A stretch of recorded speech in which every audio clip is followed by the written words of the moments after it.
She heard him before she found him. It was 4:30 on the morning of the 1st of November 1981, and Petunia Dursley was standing on the threshold of her kitchen in her nightgown and slippers, listening to an infant cry in the dark. Not Dudley. Dudley was asleep upstairs, had been since 7, and would not stir until the world gave him a reason. This crying was different. Thinner, more bewildered, coming through the front door rather than from above. She stood in the kitchen for a full minute before she went. The porch was cold. The neat square lawn of Privet Drive lay silvered with frost, and the street beyond was empty save for the ordinary dark of a suburban November. She had been watching for something extraordinary all the previous day. There had been people in the street at noon, peculiar people in cloaks, and owls in broad daylight, and a feeling in the air like a held breath that made her press herself flat against the kitchen counter and close her eyes and wait for it to pass. It had not passed. It had grown louder and then gone very suddenly quiet, the way a fire goes quiet when the last thing it was burning has burned through. She had known what that silence meant. She had not let herself say it. But she had known. The basket was on the step.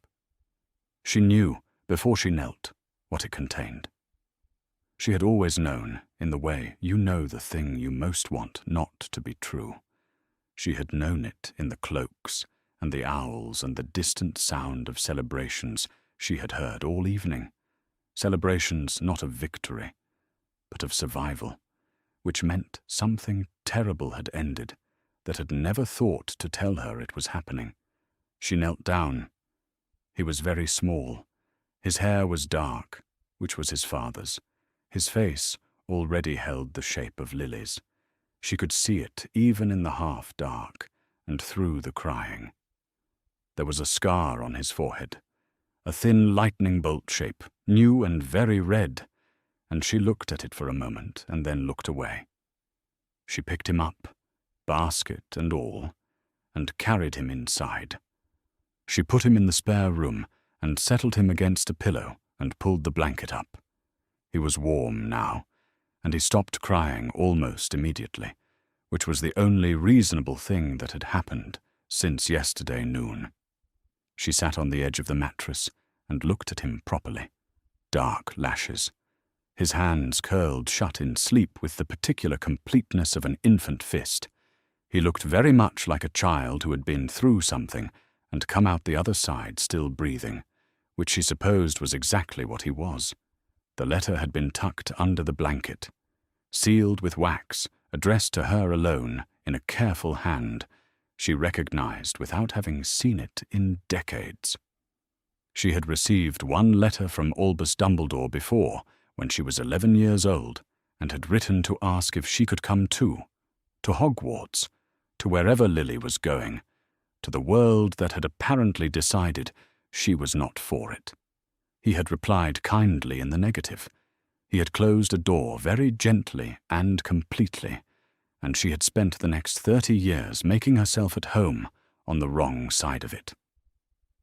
She opened this one. She read it through. Then she read it again.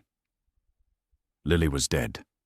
She had known it in the street sounds and the owls and in the quality of the silence that came after. But knowing something in your body is different from reading it in a stranger's careful hand. James was dead. Harry was here. And if she took this child in, if she let him call her house home, her kitchen home, her square lawn and her spare room, and the smell of her washing powder home, then an ancient magic would seal itself around him like armor, drawn from what her sister had chosen to spend herself on, and it would hold until he was 17. She understood what the letter was asking. It was asking her to consent by complying. It was asking her to become a condition in an enchantment that had been arranged before anyone thought to mention it to her, by a man who had decided after the fact to explain his reasoning. There was no acknowledgement that she might have views on the subject. There was no suggestion that her answer mattered, except insofar as her answer was yes. The letter was very clear about what she would receive in return: the protection of the child. The letter was very clear about the consequences of refusal: danger, unspecified, heavily implied. And then, having explained all this, it assumed she would comply, because what else would she do? What else could she do, alone at 4 in the morning, with a letter and an infant and a sister dead 2 days? It had not, apparently, occurred to Albus Dumbledore that she might do anything other than comply. The letter did not say, "Please." She sat on the edge of the spare room bed and thought about the letter she had sent at 11, in the handwriting of a girl who believed that wanting something hard enough was a form of argument. She remembered the reply. How kind it had been. How final. How entirely certain that the decision was already made, and that informing her was a courtesy rather than a consultation. He had sent her another letter. He had made another decision about her life. Vernon found her there at 5. He took the letter from her hands and read it quickly, jaw set, and she watched his face move through surprise and then outrage, and then arrive at the same place she had, which was a flat and uncomplicated refusal. "Absolutely not," he said. "No," she said. "That's what I said." "I know." The baby slept on behind the ajar door. He had dark hair and his mother's face, and a scar he hadn't earned, and a name that apparently meant everything to a world that had never particularly meant to involve Petunia in any of it. He was already, at 1 year and 3 months old, the center of a great deal that had been arranged without her. She was a blood relation, willing to fulfill a function. She was a condition. She was Lily's sister. She had spent her whole life at the edge of that fact, and she was not going to become its instrument in the small hours of a November morning, because a letter had appeared on her doorstep and not asked. "There is a way in," she said. "Lily told me once. A telephone box on Whitehall. You dial a number. I never thought I would need it." Vernon looked at her over the letter in the way he looked at things he did not understand and was deciding whether to argue with. She watched him decide. He was a practical man. He had read the letter. He could see her face. "I'll make tea," he said. By the time the sky had lightened from black to the flat, pale grey of an early November morning, Petunia was sitting at the kitchen table with an untouched cup of tea and the letter in her handbag. In the spare room, the baby slept. She could still feel it. The open window of it. The possibility. The letter had said, if she took him in, if she let him call this house home, the enchantment would seal. It would wait, perhaps, through the morning. Ancient things were patient. She was not going to let it wait through the morning. She thought about Lily. She thought about her sister's face, which had been careful and warm and full of the particular brightness that Petunia had resented and relied upon in exactly equal measure for 30 years. She thought about the last time she had seen her, which had not been recently enough, and about the fact that Lily's last act had apparently been to spend herself entirely on this small child, which was so profoundly and completely Lily that for one moment the grief was not abstract at all. It had a weight, it had a shape. It sat in Petunia's chest like something that had been waiting for her to stop moving long enough to settle.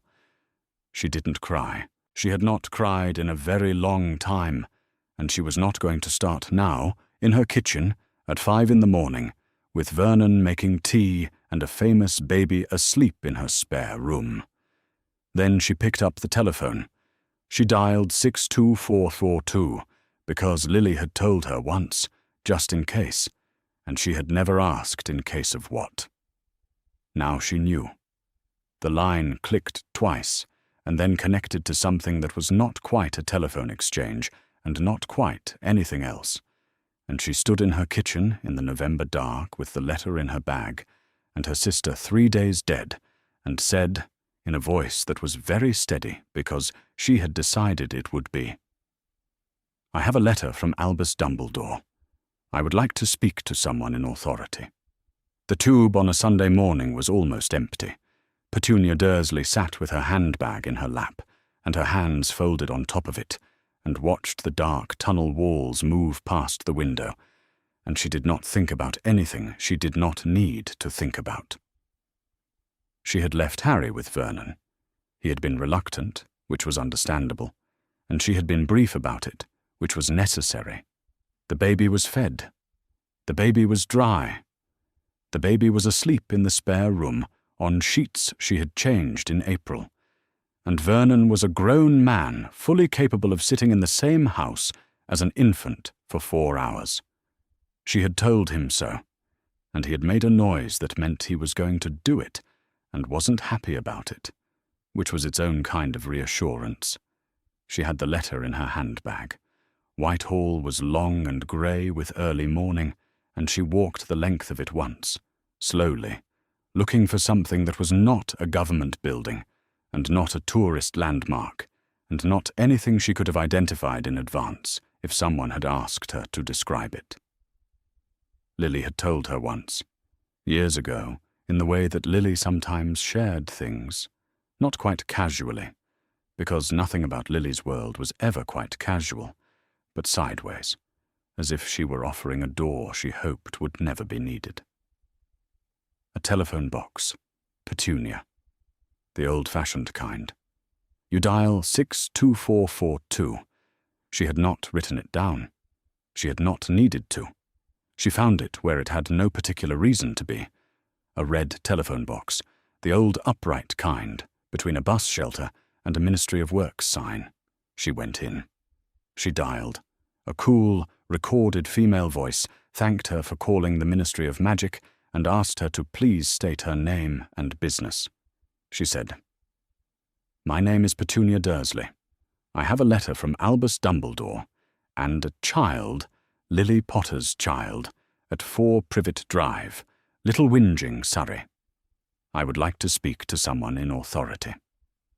There was a pause that was slightly too long to be mechanical. Then the voice said her case had been noted and she could expect a representative the following morning.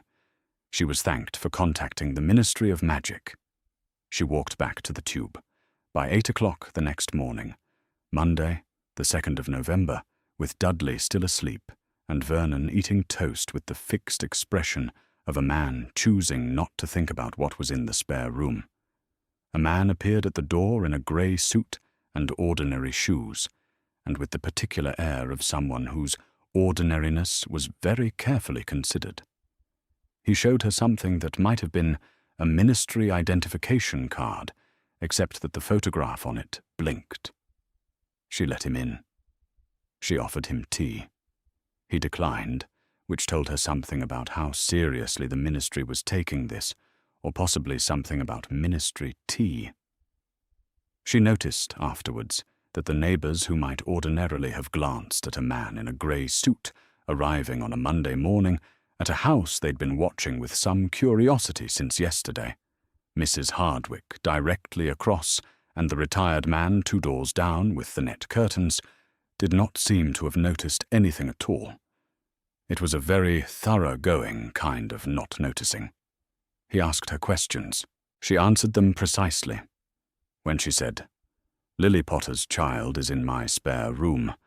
I have a letter from Albus Dumbledore, and I would like to speak to someone in authority."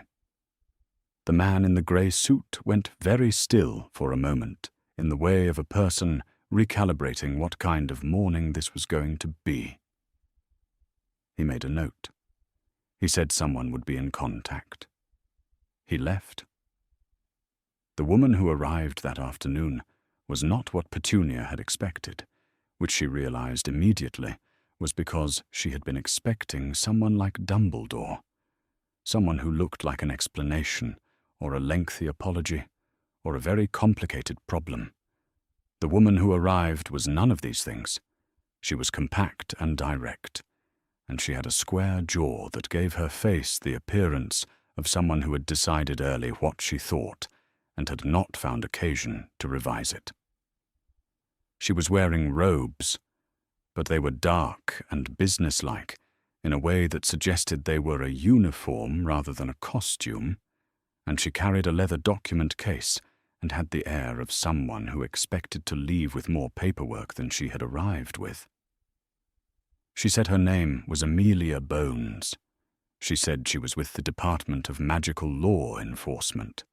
She said she had read the brief her liaison had filed, and she had some questions. She sat across from Petunia in the living room of 4 Privet Drive, and she read the letter. She read it once. She read it again.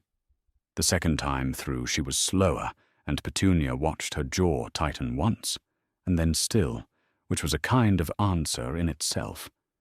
Then she set the letter down and looked at Petunia in a way that was careful and not unkind. "My brother was Edgar Bones," she said. "He died in the war. Him and his wife and his children. I mention it because I want you to understand that I am not coming to this without a personal stake in anything that touches the events of the past week." Petunia said, "I'm sorry about your brother." "Thank you." Bones picked up the letter again. Not to read it, to hold it. "Mrs. Dursley, I'd like you to tell me, in your own words, everything that happened between the moment you found the child and the moment you contacted the ministry." Petunia told her. She was precise. She did not weep, which she could see Bones had been prepared for, and was quietly relieved not to have to manage.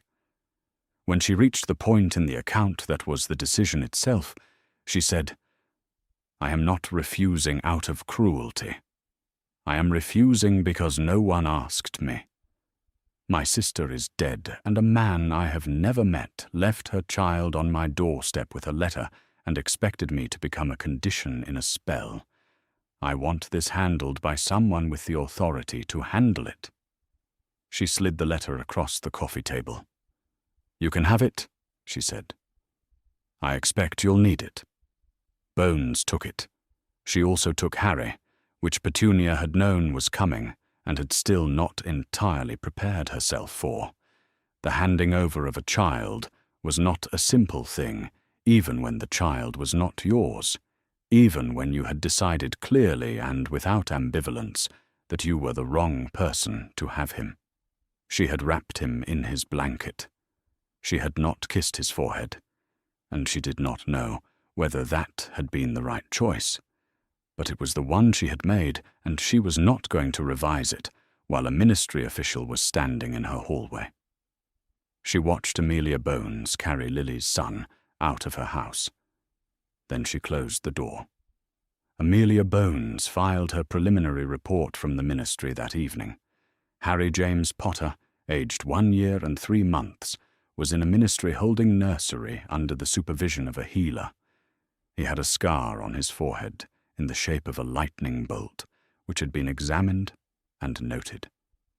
He was otherwise healthy, unremarkable, and had slept for most of the afternoon with no apparent awareness that his circumstances had changed. She had the letter on her desk. She also had the arrest reports from the previous 72 hours. Death Eaters caught, Death Eaters escaped, Death Eaters claiming imperious curses they may or may not have resisted, and the congratulatory owls that had come into every office in the building since Saturday night.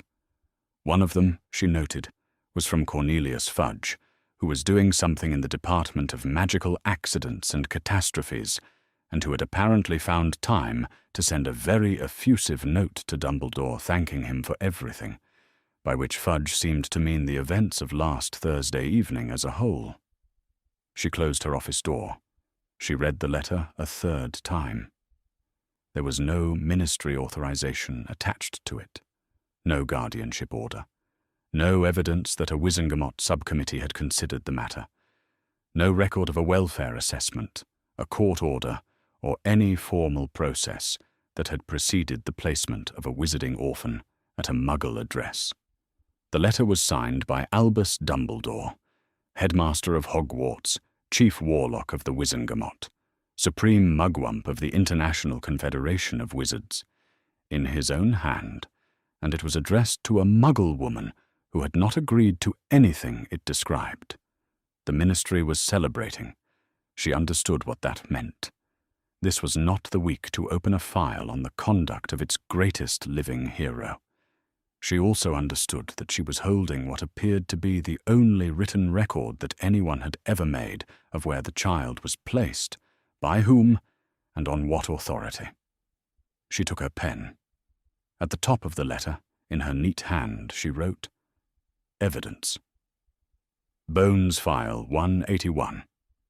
Later, when the file expanded to take in things she didn't yet know she was looking for, when the Wizengamot clerk asked her what to call the first document logged, she would say, Exhibit 1. She locked the file in the cabinet beside her desk. She went home through corridors that were still, 5 days on, faintly celebratory. She did not feel celebratory. She felt the particular feeling she always felt when the evidence was in order and the paperwork was filed, and she had correctly identified, without yet being able to prove, that something had gone very wrong before anyone had thought to ask about it. The document log for Bones File 181 ran to 4 pages by the second week of November, and Amelia Bones had written every word of it herself. This was not standard practice. Standard practice was to dictate, initial, file. But the file did not feel like a standard file, and Albus Dumbledore did not feel like a standard subject, and Amelia Bones had learned, in 11 years of working in the DMLE, that the files you trusted most to clerks were always the ones that came back slightly wrong. She was not going to have this one come back slightly wrong.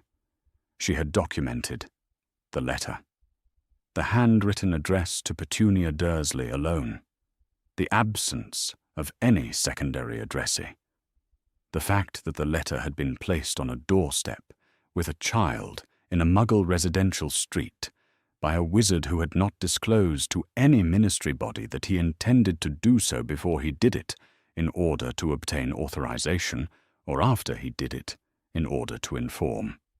She had documented the absence of a guardianship order, the absence of a Wizengamot resolution authorizing the placement of a wizarding child into Muggle care, the absence of any interdepartmental memorandum, interoffice owl, or other record demonstrating that any body within the Ministry of Magic had been consulted, notified, or involved. She had checked 3 offices. She had found nothing. She had documented the nothing. The absence of documented oversight was, itself, the finding. She had documented the blood ward enchantment as described in the letter, its mechanism, the aunt's willing acceptance, the child coming to call the house home, its current status, void. The aunt had not accepted. The enchantment had never activated. The child had no magical protection. This was the part of the file she had read twice before she allowed herself to write it, because once it was written, it would be on the record, and the record would be permanent. She was not certain that the threat the blood ward was intended to address had ended. She was not certain, and in her experience, certainty in this particular direction was exactly the kind of certainty that got people killed. She had seen it in the war. She had seen it in the months before her brother died, when everyone had said the same things about the same corners being turned, and then the corner had been a wall. She wrote in the margin, "Child's current magical protection, none confirmed. Nature of residual threat, unknown. File to be cross-referenced with threat assessment when available." She underlined when available, not if. She had also spoken, in the first week, to Minerva McGonagall. McGonagall came to the ministry without being asked twice. She was not, in Bones's assessment, a woman who did anything under reluctant compulsion. She was a woman who reached conclusions and then acted on them, and she had apparently concluded that telling the ministry what she knew was the correct thing to do. She sat very upright in the chair across Bones's desk, her hands folded on her tartan handbag, and she answered every question with the precision of someone who had spent several days deciding exactly how she would answer it. She confirmed. She had been present in Privet Drive from morning until midnight on 1st November 1981. She had spent the day as a tabby cat on a garden wall, which she confirmed was her registered animagus form. She confirmed that Hagrid had arrived by flying motorcycle, Sirius Black's motorcycle, she noted, with some care, and that Dumbledore had placed the child on the doorstep himself. "Before the placement," Bones said, "did you express any objection to the plan?" "I did," said McGonagall. "I said that one couldn't find two people more unlike us, and that Petunia Dursley's husband was, that the household was not what I would have chosen. And Dumbledore said it was the best place for him. He said the boy would be safer there than anywhere in our world." "Did he explain what he meant by that?" McGonagall's expression shifted slightly. "He spoke of ancient magic, of the protection his mother's sacrifice had created. He was very certain that it would hold." She paused. "I was not entirely persuaded, but I didn't have a counter-proposal that addressed his specific concerns. I said my piece. He made his decision. He overrode your objection." "Yes." Bones wrote all of it down. She noted, at the bottom of the testimony log, that even the professor who worked most closely with Dumbledore had objected to the placement and been overridden. She documented this without commentary. Facts were what files were made of, and commentary was what conclusions were made of, and she was not yet ready to draw conclusions. Dumbledore arrived on the Tuesday. He had not been summoned in a formal legal capacity. She had sent a request, in professional but unambiguous language, asking him to come in for a conversation. He had come, which was itself worth noting. A man who believed he had acted correctly might refuse a ministry inquiry on principle, insisting on proper charges before participation. A man who understood that refusing would look worse than cooperating had come, and would cooperate in whatever way suited him. She was watching for the difference between those two postures, and she was not yet certain which one she was looking at. He came into her office in the way that very tall, very old, very certain men come into rooms, without adjusting himself to the space, leaving the space to adjust around him. His silver hair fell past his shoulders. His beard was equally long and equally silver. His half-moon spectacles sat slightly lower on his crooked nose than seemed entirely practical, and his eyes were an attentive, clear blue that suggested, as the rest of him did, that he was accustomed to waiting while other people arrived at conclusions he had already reached. She showed him the letter. "You addressed this to Petunia Dursley alone," she said. "Why?" "Because the enchantment required her participation," he said. "She was the only person whose participation would activate the protection." "And if she chose not to participate?" There was a pause. Not a long one. Long enough. "I believed she would," he said. "You believed," she said, without asking. "I had strong reasons to believe it was the correct placement."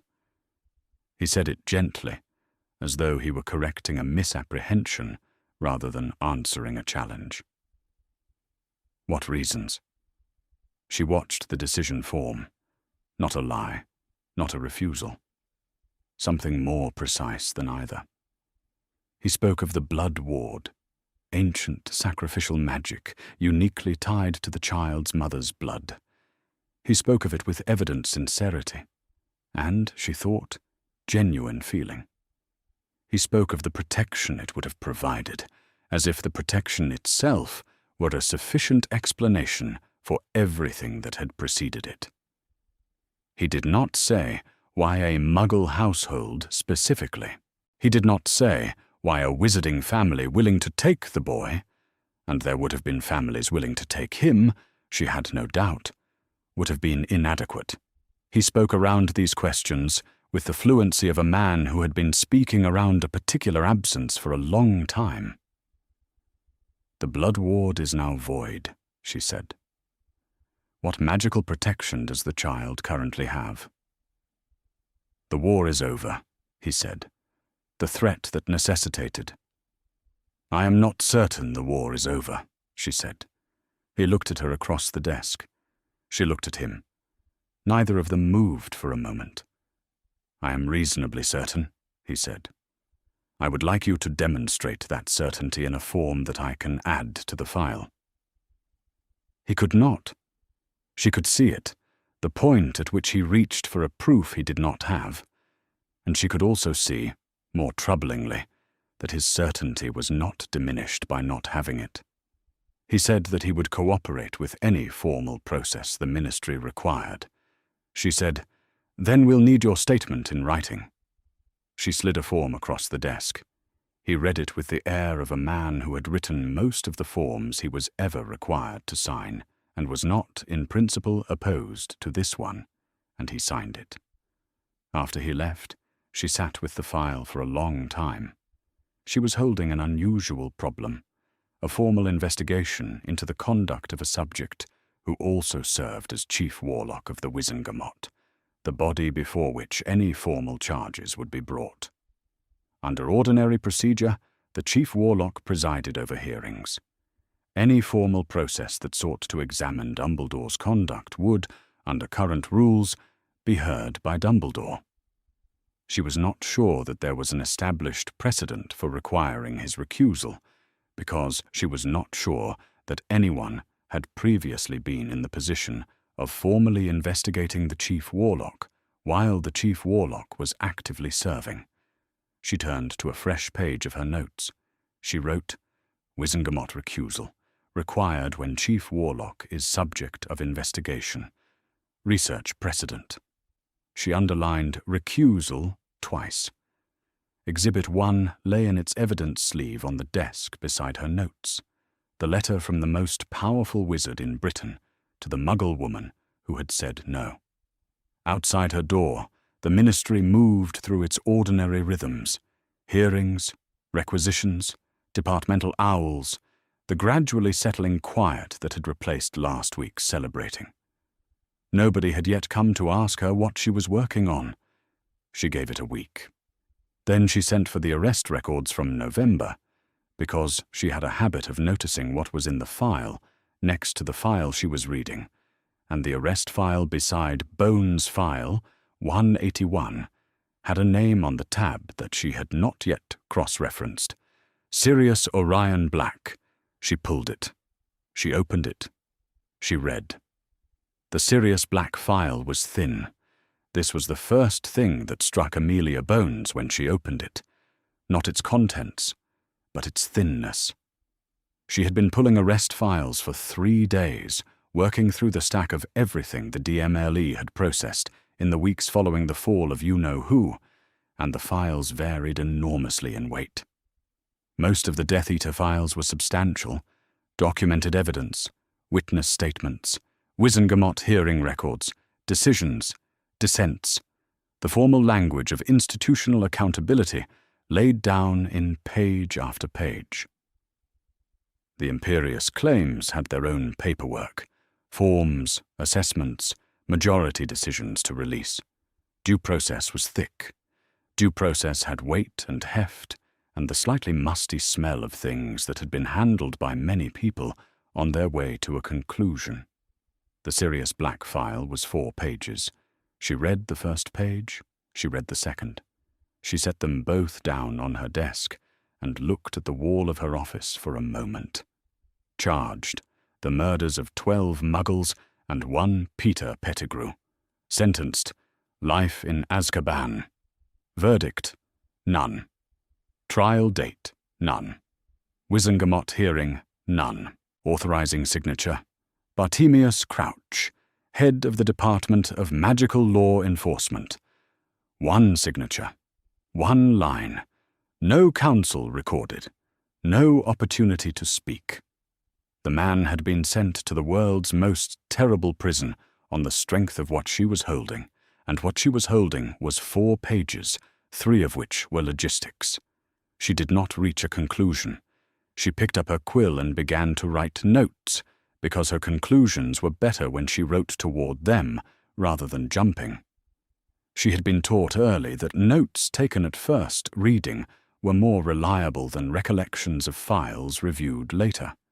The initial encounter, the freshness of it, what you noticed in the first 10 minutes was often the thing that mattered, and the things you noticed second and third were often the things you needed. What she noticed first was the absent hearing. What she noticed second was a name in the charges: Peter Pettigrew. Dumbledore had mentioned, in their meeting, that the Potters had used a Fidelius charm, that a secret keeper had held their location, that the original plan had been for Sirius Black to serve as secret keeper, and that at the last moment, to make detection harder, to add a layer, the role had been switched to Peter Pettigrew instead. He had said this as context, as background to explaining why the Potter's location had been findable. She had written it down the moment he said it, because she wrote everything down. She took out that sheet now. The logic of it was simple enough that she could fit it in one paragraph, which was either a sign that she was missing something or a sign that everyone else had missed it first. If the Fidelius charm was used, and Dumbledore had said it was, and she had no specific cause to doubt that claim, then the secret keeper alone held the Potter's location. The secret keeper was the sole point of potential betrayal. The secret keeper at the time of the Potters' deaths was Peter Pettigrew. Only Pettigrew could have given the location to you-know-who. Sirius Black had handed off the role to Pettigrew. Sirius Black no longer held the location. Sirius Black could not have betrayed what he no longer knew. She wrote it out. It took her 8 minutes. It should have taken someone 8 minutes in November 1981. She set the paragraph in the file and went to find people who had been there. She found 3. She brought them in separately, with 2 days between each conversation, so that no one knew who else she had spoken to. A retired clerk, a former duty officer who had since transferred to mysteries, a senior investigator who had worked the first wave of post-war arrests, and whom she had known, slightly, for 9 years without ever needing to have a difficult conversation with him until now. She asked each of them the same questions. How did it happen? Who made the call? Why no hearing? The accounts aligned without agreeing on details, which was the most honest kind of alignment. The ministry in those weeks was under pressure of a kind that had no clean peacetime equivalent. Hundreds of cases, a justice system built for routine, suddenly processing the wreckage of a decade of war in a matter of weeks. Bartemius Crouch had the authority, under emergency provisions designed for exactly this kind of chaos, to hold suspects in Azkaban on remand, pending formal trial. The remand was supposed to be temporary. The trial was supposed to follow. It was supposed to follow, she said, to the third interview, to the former duty officer who sat across her desk with his hands very still on his knees. There were a great many cases, he said, and the Black case specifically. He was found at the scene. He was laughing. The accusation reversed when Pettigrew turned up dead in the blast. There was physical evidence. The context was very... He stopped. It was a fast-moving week. The trial never came, she said. No. He looked at his hands. The file stayed in remand. And then it became the way things were. No one went back to it. For 11 years. For 11 years, he said, quietly. She thanked him. She went back to her office. She closed the door. The cold in Azkaban was not an ordinary cold.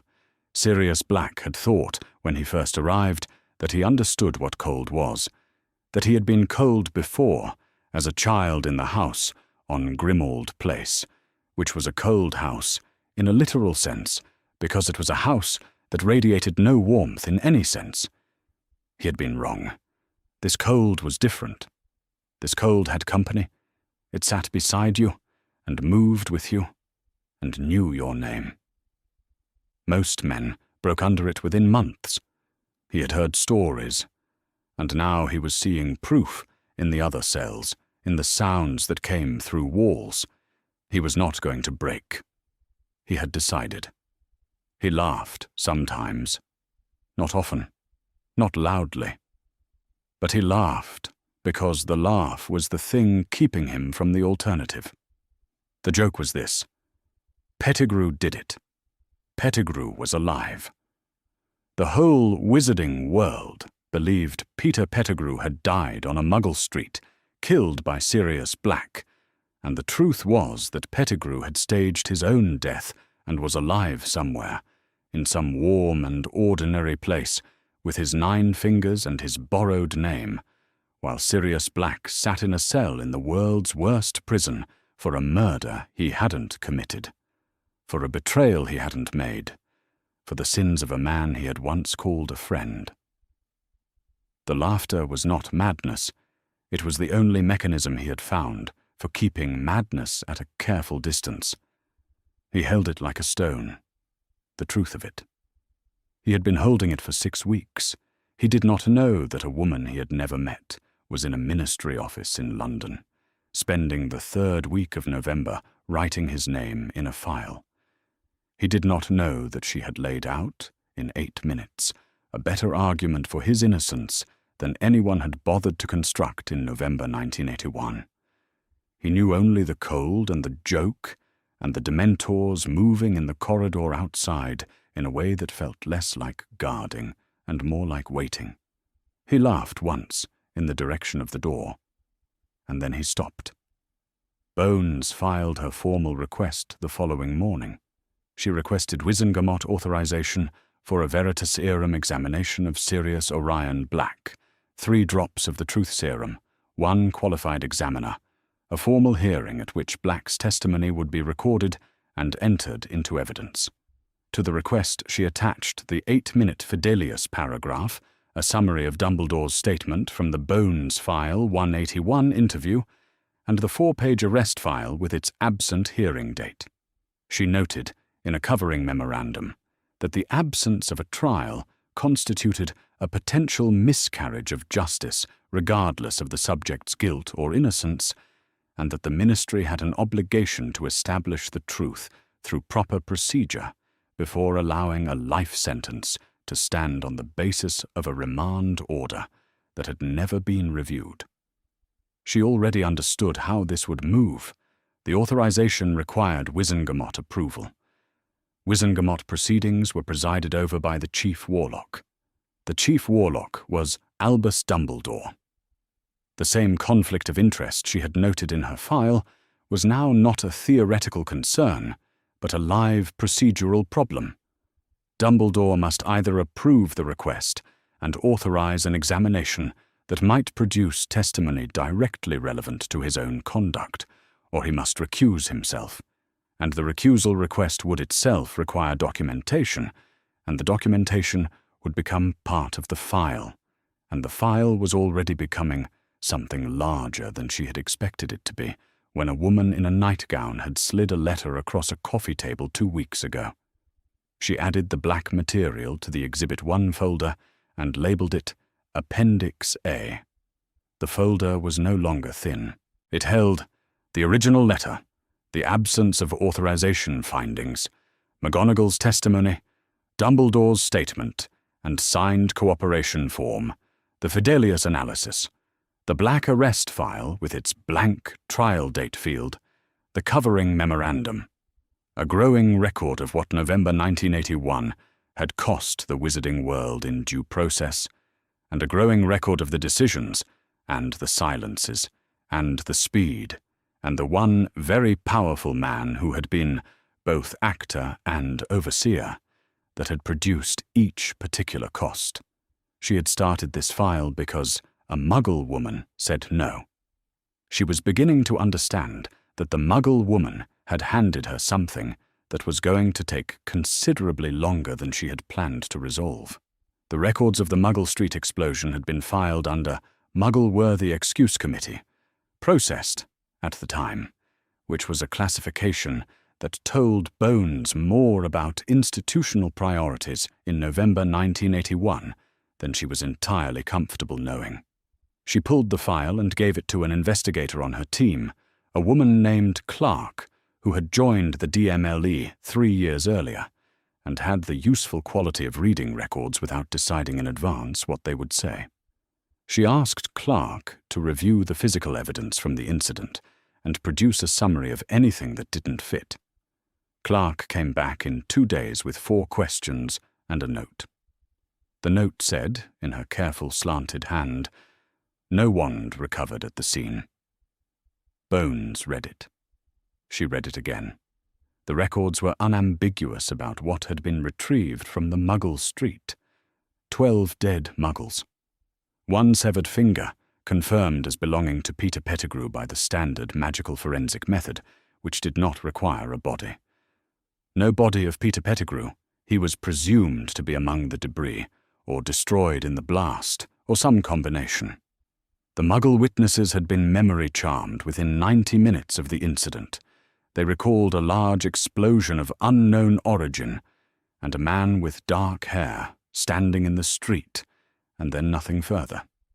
Memory-charmed witnesses were not available for cross-examination. The physical evidence was what had been collected in the first hour before the Obliviation team arrived, and what had been collected was a finger and 12 dead people and no wand. Clark had written beneath the wand note, "A blasting curse of sufficient power to destroy a section of Muggle Road and kill 12 people simultaneously is a high-level casting. The caster's wand doesn't vanish in the explosion. The blast radius alone cannot account for the absence of the wand. If Peter Pettigrew cast the curse, his wand would be in the physical evidence record. It is not." Bones added the note to the file. She wrote on a fresh sheet, "No wand, no body, 1 finger. Cross-reference, Animagus Registry." The Animagus Registry was maintained by the Improper Use of Magic Office and required a formal request to obtain, which she submitted the same day and which took 3 days to process. In those 3 days, she reviewed other sections of the file and was unsurprised, when the registry arrived, to find it was a short document. She had written in her notes, "James Potter, Sirius Black, Peter Pettigrew, known associates, Hogwarts contemporaries, from Dumbledore's account in the Bones file 181 interview, and cross-referencing with school records." She looked for each name. James Potter, unregistered animagus. Deceased. Cannot be questioned. Sirius Black, unregistered animagus, imprisoned in Azkaban without trial. Pending the Veritaserum hearing she had requested in December, which had not yet been authorized by the Chief Warlock's office. Peter Pettigrew, not in the registry, not listed as registered, not noted as suspected unregistered, not noted at all. The name did not appear. She sat with that for a long time. An unregistered animagus was, in the first instance, a criminal offense. In the second instance, it was something more interesting than a criminal offense. It was a method of becoming invisible to any search that was looking for a person rather than an animal. An animagus who transformed into a small, common creature. A rat, for example, the most ordinary of animals, found in every city, and in most wizarding households besides, would produce, upon apparent death, no body. Only whatever evidence existed at the point of transformation. A severed finger, perhaps, from a hand that became a paw. a right front paw that was 1 digit short. She wrote, Pettigrew, possible unregistered animagus, rat form, possibly alive. No wand because no spell was cast. Sirius Black's accusation in reverse. Not Pettigrew killed by Black, but Pettigrew killing 12 muggles, cutting his own finger, transforming, and framing Black for his death. She stared at the sentence. She added, no evidence sufficient to prove. Hypothesis. She could not prove it. The witnesses had been obliviated. The wand wasn't there. The finger wasn't enough. The Veritaserum hearing that might produce Sirius Black's testimony hadn't been approved and showed no sign of being approved. She was holding a hypothesis and a cold case, and the hypothesis was the only thing she had that gave the cold case any warmth. In the dungeons of Hogwarts, in the last week of February, Severus Snape was marking second-year essays on Wiggenweld potion and losing the argument he was having with himself about what the date meant. He was 21 years old. He had been teaching for 5 months. He had dark hair that fell across his face and sallow skin and the permanent slight frown of someone who was conducting 3 separate interior conversations at once, none of which had reached a satisfactory conclusion.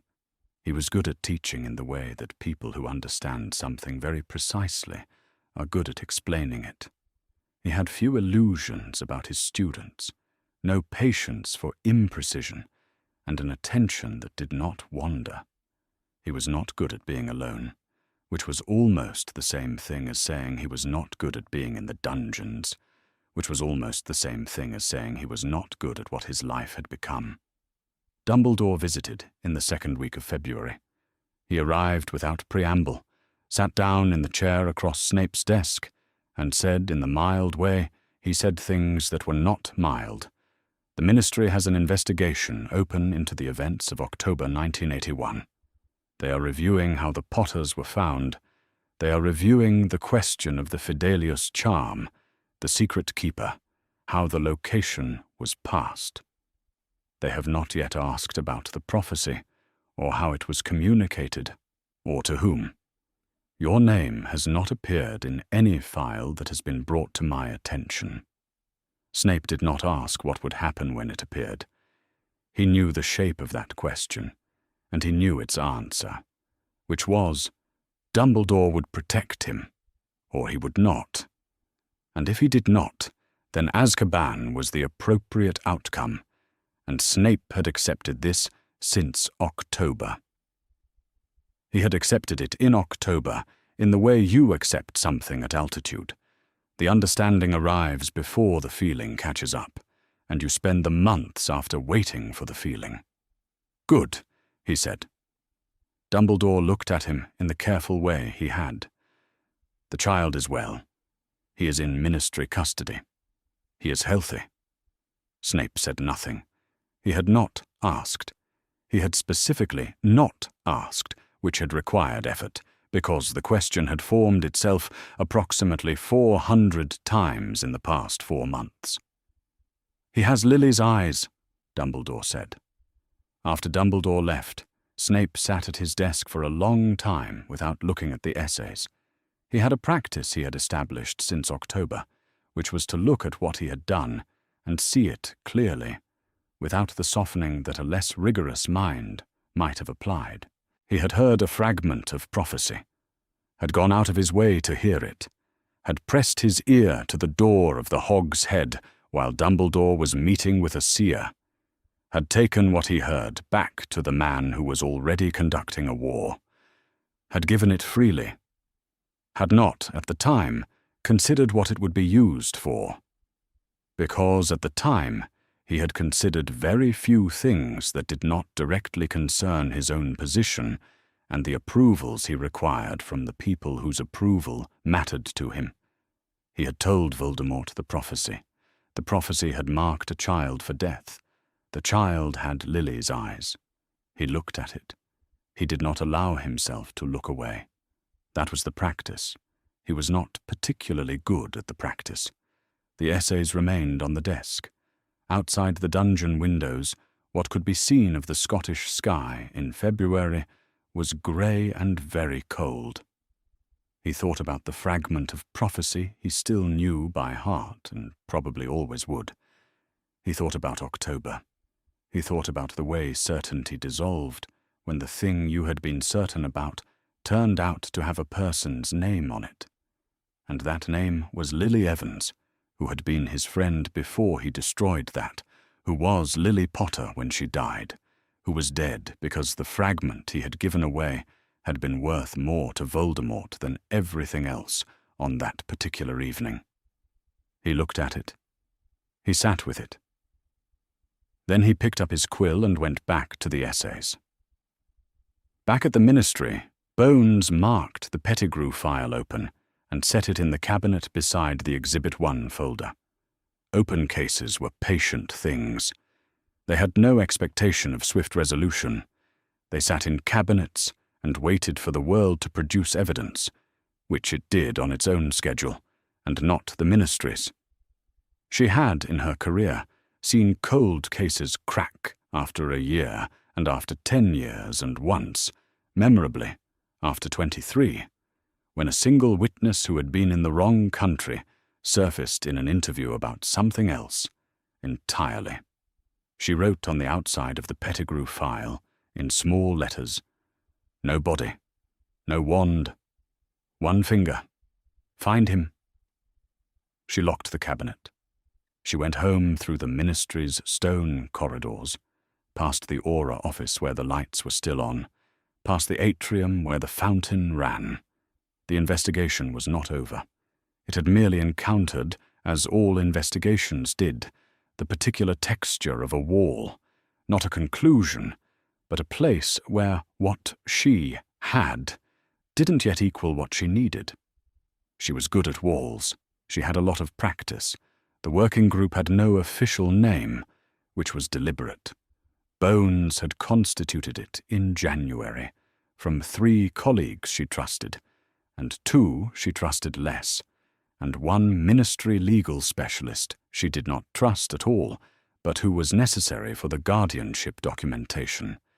She called it the placement question when she needed to refer to it, and she held its meetings in a room borrowed from the Department of Magical Transportation rather than in the DMLE offices, which she knew were not private enough for what they were going to discuss. The question was, where did Harry Potter go?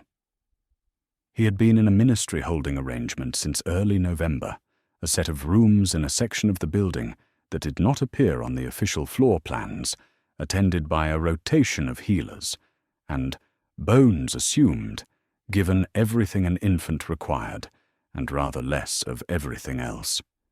He was 15 months old in January, and he could not remain in Ministry holding indefinitely. The Ministry did not have the apparatus to raise a child. It had the apparatus to detain people, investigate crimes, issue fines, and manage the boundary between the wizarding and muggle worlds, and none of these functions were equipped to also provide a childhood. She convened the group. She presented the criteria. The child was famous to a degree that made public placement in the wizarding world complicated. You could not walk him down a busy street without drawing a crowd, and crowds were not good for children, or for the Ministry's ability to manage his security. He was unprotected. The blood ward described in Dumbledore's letter was void, and there was no mechanism to restore it. He was a potential target for whatever survived of you-know-who's movement, which she had listed in the file as unknown residual threat, and which she privately believed was not as negligible as the Ministry's current official position suggested. He needed a home with adult magical protection, a clear guardianship structure, and a paper record. Dumbledore attended the second meeting. He had not been invited strictly, but he had known the meeting was occurring, which Bones attributed to his 3 institutional positions: Headmaster of Hogwarts, Chief Warlock of the Wizengamot, Supreme Mugwump of the International Confederation of Wizards. He sat at the table in the borrowed room, with his long silver hair and his half-moon spectacles, and the manner of a man who had thought longer about this particular problem than anyone else present, and who was prepared to be patient about the pace at which everyone else arrived at his conclusions. He proposed a trusted wizarding family, known to him, loyal, their discretion not in question. He proposed a concealment arrangement for the household's location, something in the family of the Fidelius charm, something that would keep the child's whereabouts findable only by those who needed to find him. He did not name the family. He did not specify the arrangement. His manner implied, however, that both the family and the arrangement existed in a form that was already prepared, and that the working group was being invited to endorse what had effectively already been planned. Bones let him finish. She thanked him. The last concealment arrangement of that type, she said, produced a secret keeper who gave the location to you-know-who. The room was quiet in the particular way. Rooms were quiet when everyone was recalibrating what they wanted to say next. Fidelius security depends entirely on the secret keeper, she continued. The investigation has established that the secret keeper the Potters used was Peter Pettigrew, the man who betrayed them. The investigation has also established that the switch in secret keepers from Black to Pettigrew was made without any ministry knowledge or oversight, in consultation with one person. I am not arguing that the same failure would repeat itself. I am arguing that this group cannot evaluate that risk if we don't know the family's identity or who would hold the secret. Dumbledore looked at her. He said he understood her concern. He said he was not proposing to bypass the ministry, only to expedite a process he believed was essential for the child's immediate safety. She said, "Harry Potter is a child. He is not a strategic position." She had not planned that sentence. She had planned several other things, and that sentence arrived instead, and she left it where it had landed. The working group deliberated through January and February, and into March. Dumbledore attended 2 more sessions. He was courteous and carefully unhelpful. He answered the questions put to him and introduced no new proposals, which told her he had understood that the group would not follow his lead and had decided to wait rather than fight. She was not sure whether this represented wisdom, patience, or the long view of a man who thought in decades rather than months. Probably all 3, in a proportion she would have to watch carefully. In the 3rd week of March, the placement was finalized. A wizarding family, ministry vetted and approved by a majority of the working group. The file documented the family's identity, their address, the adults' full names, the background reviews completed by the DMLE, the oversight arrangement, including quarterly reporting to the ministry, the review schedule for the first 2 years. The file went into the cabinet beside Bones File 181, marked Guardianship, Potter, H.J. The family had been told who Harry was. This was the part of the arrangement that Bones had argued for most persistently. The Dursley plan had been premised on concealment, from Harry, from his own name and history, from the shape of what had happened. This arrangement was premised on transparency.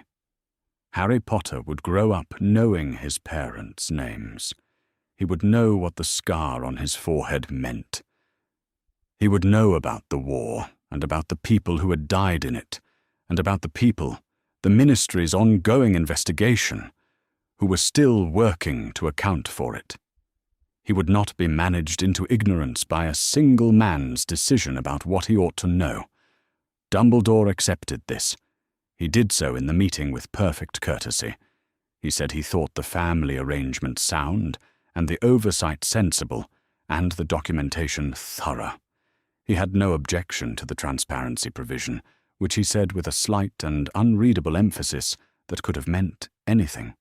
Then he returned to Hogwarts. In his office that night, the portrait slept, or performed sleep, which they sometimes did when they understood he wanted the room to himself. The fire was low. The pensive on its cabinet caught what light remained. He did not use it. He sat in the chair behind his desk and thought about a decision he had made in October, in the hour after midnight, carrying an infant through the dark. He had assumed Petunia Dursley would comply. He had known her through Lily, through years of Lily's letters, in which Petunia appeared as a complicated background presence, a sister who wanted what Lily had and resented having wanted it, and expressed both feelings as hostility toward the thing she'd been excluded from. He had understood that Petunia feared magic and mistrusted it, and had spent her adult life organizing herself around its absence. He had believed, on the basis of this understanding, that a woman who feared the wizarding world would still take in a baby, rather than confront the questions that came with refusing. He had believed the practical weight of an infant on a doorstep would exceed the principled weight of a woman's autonomy. He had been wrong, not about the infant's weight, literally, but about what it would press against. He had calculated fear and practicality, and not calculated refusal. Not refusal as an expression of the same wound that fear and resentment expressed. Not refusal as what someone did when they had spent 40 years on the outside of a door and finally had a piece of documentation that proved the door had been shut in their face. Petunia Dursley had not seen an infant on her doorstep. She had seen a letter that assumed she would comply, and she had recognized the assumption, and she had refused it. He should have asked her. He sat with this for a while, as he had been sitting with it since November, in the way you sit with things that are true and inconvenient, and that no one else is in a position to hear. He could not tell anyone. There was no one to whom he could say, "I made a specific miscalculation about a specific person, and the consequence is that a child is growing up without the specific protection his mother died to create." He sat with it alone. The child would be all right, he told himself. The new household had good people. The ministry supervision was thorough in the way Bones's oversight was always thorough, which was to say extremely. Harry Potter would grow up knowing who he was, which was not what Dumbledore had intended, but which was, perhaps, not a disaster. He also knew what Harry Potter did not have, and what Harry Potter did not know about his own danger. He knew about what Voldemort's soul still carried, scattered in objects, anchored to the world by dark magic that could not be undone without knowing what to look for and where. He was beginning to understand the shape of it, slowly, from sources he had been accumulating for years. He could not tell the ministry. He could not tell Bones. He could not tell anyone without revealing more than he had chosen to reveal, and giving Voldemort's surviving followers, who were watching, a map of what still needed to be destroyed.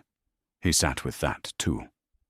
After a while, he picked up his work, because the school ran on ordinary business, and ordinary business would not wait for him to finish sitting with things that could not be resolved tonight. 5 years old, Harry Potter already knew that he had a story. He knew it the way he knew other things that had happened before he could remember them, from the careful way adults chose their words, from the particular quality of attention people paid to the scar on his forehead that he himself could only see in a mirror. He knew his parents' names, James and Lily Potter, who had died on the 31st of October 1981, protecting him from a dark wizard named Voldemort, who was not coming back. He knew that not coming back meant gone in a specific, definitive way, not the way things were gone that might return. He knew that the lightning bolt shape on his forehead was where that had happened, and that the happening was the reason for everything, for this house, these guardians, the file the ministry kept on him, that the adults referenced, but did not show him. He accepted these things at 5 the way children accepted things they could not verify, because the adult said so, and because there was nothing useful to do about them otherwise. He went to the small arrangement where the children of local wizarding families were given their first formal introduction to magic. Not Hogwarts, years too early for Hogwarts, and he did accidental magic at a rate the household noted carefully in the ministry file, and he ate his meals and slept in the bed that was his, and thought, occasionally, about what it meant to be famous for something that had happened to him rather than something he had done. He thought about this mostly when adults he did not know smiled at him. The smile was always the same smile, something warm and something else beneath the warmth, something that had weight. He did not have a name for it yet. He was 8 years old when he stopped flinching. Not stopped exactly. He had not been flinching visibly. But there was a small involuntary adjustment he made when people said his name in public, a slight gathering of himself, a readying. That dissolved sometime in the year he was 8, and he noticed its absence, the way you noticed the absence of a sound that had been there so long it had stopped registering as sound. He had heard his name enough.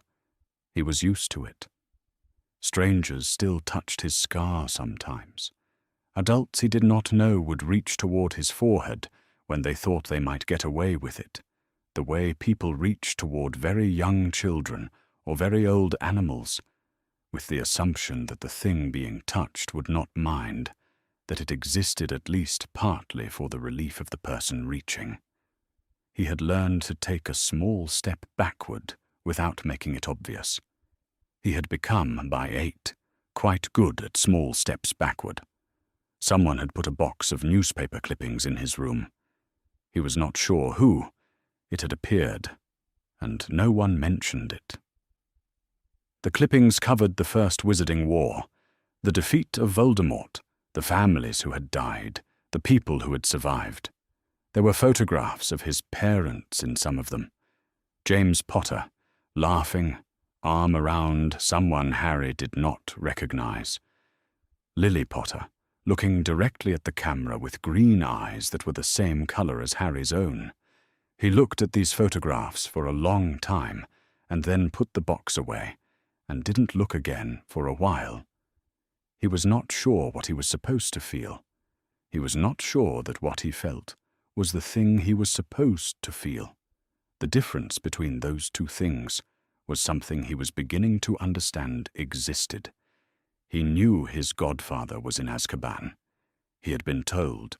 Sirius Black, his father's best friend, who had been present the night his parents died, and who had killed 12 muggles in a street in London afterward, and who had been sentenced to life in Azkaban.